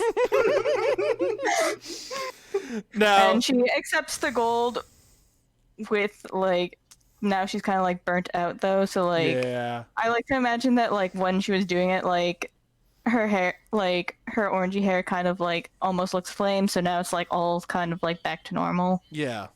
And like she kind of like accepts the money graciously, and then she turns around, hands on her hips at Tucker, like, "I did it." He claps and he says, "You singed off a couple of eyebrows, but yeah, you sure did." Like you see kids in the corner crying in pain, and like, no, I'm kidding. She told everyone to stand back. That's fair. Ordo's just fucking walking around helping out, like clean up the kids and. Listen, it's not that big. They shouldn't have been within 10 feet of her. So many level 1 people died because they only had 2 HP. I took 2 fire damage. No, even NPCs don't have 2 health. But no, I know, yeah, everyone's like the moment the fire kind of like spread out, like everyone like did take a step back. So like, if anything, they got is like a little bit of a bad sunburn at max, like kind of deal, or like they got really too close to like an oven top, like oh shoot, pull back kind of deal. So like everyone is safe. Like maybe a few people are like a little like oof, ow, gotta put like water on it. And don't do that when you actually get burned. Don't put water on it. Like that's apparently really bad. Pour milk on it instead. Pour milk on it. But yeah, so it's not like everyone's pretty okay. So Emily's actually like raises an eyebrow. I don't think she knows exactly what he's talking about. I don't think she realized she gave off fire damage. She just told people to stand back in the same way you're like, stand back, look at me. Yeah, give me a space. Yeah. But yeah, you've done lifted it. You've won 5 gold pieces.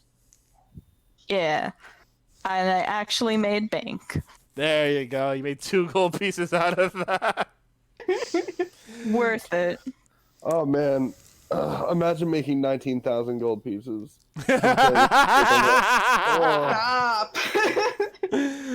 All right, I think that's where we'll leave off for today. You guys have a fantastic end to your festival. If you guys want to make any headcanons for like what you did, I will say this, like Tucker, as you kind of like go back with your mom to see your mom, see how she's doing. The funny thing is like, there's a lot of people at her stall. A lot of people are talking to her. I think you're at the age where you finally recognize that a lot of people are actually trying to flirt with her, but she doesn't notice at all. So they all get disheartened when she's just trying to be like a really kind person to them. Oh, gross. Tuck is vaguely repulsed.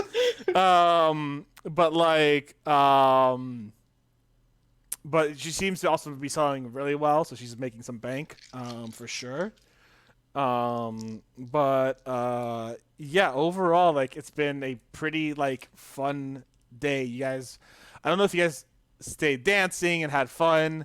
I'm pretty sure, like, at a time, it's possible that Lady Felia or someone would have actually, like, invited out, like, Annalisa or Tucker to the dance floor just for, like, a formal, like, have a little fun kind of dance kind of deal. If you guys want to say that happened, that's always cool. But otherwise...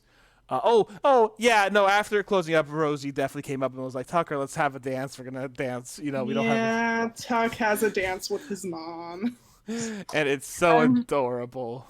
I'm sure Annalisa has one with Senator Ophelia as well. Yeah, and if you, and of course, Ordo, you're busy manning the area, but you see a lot of the orphanage kids are having a little fun out there as well.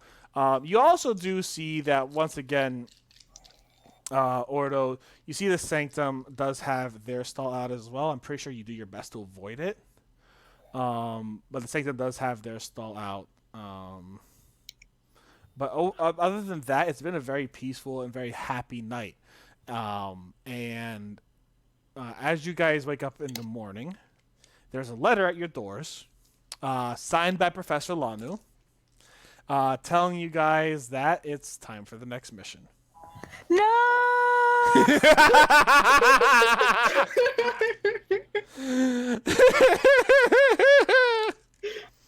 It only lasted so long, Annalisa. Wonderful, wonderful hotel room. Alright, guys. First and foremost, a huge thank you to AJ for all the support, being one of my best friends, and doing the amazing emote work. If you want to check out their emotes, make sure to subscribe. It's awesome. And, of course, check out their Redbubble if you want to. Sandleford Night on Twitter and Redbubble. A big thank you to Scott Network for doing the intro music. They are fantastic. A big thank you to my mods, AJ and Colin. And a big thank you to all of you guys for watching. It's always a lot of fun playing D&D with these guys. They're big nerds. They're a lot of fun. And they honestly give me a great challenge. And it's always so much fun to play with them. I do hope you guys enjoyed yourself. We will be doing a quick raid on, let's do Loki. She plays Splatoon 2. She's a pretty great streamer. I have fun in her streams all the time. I hope you guys enjoy yourself, enjoy hanging out with us, and I think that's about all I got. Anyone else want to say bye? Bye. You guys stay safe and stay Botanist Cool. I'll talk to you soon. Bye, everyone.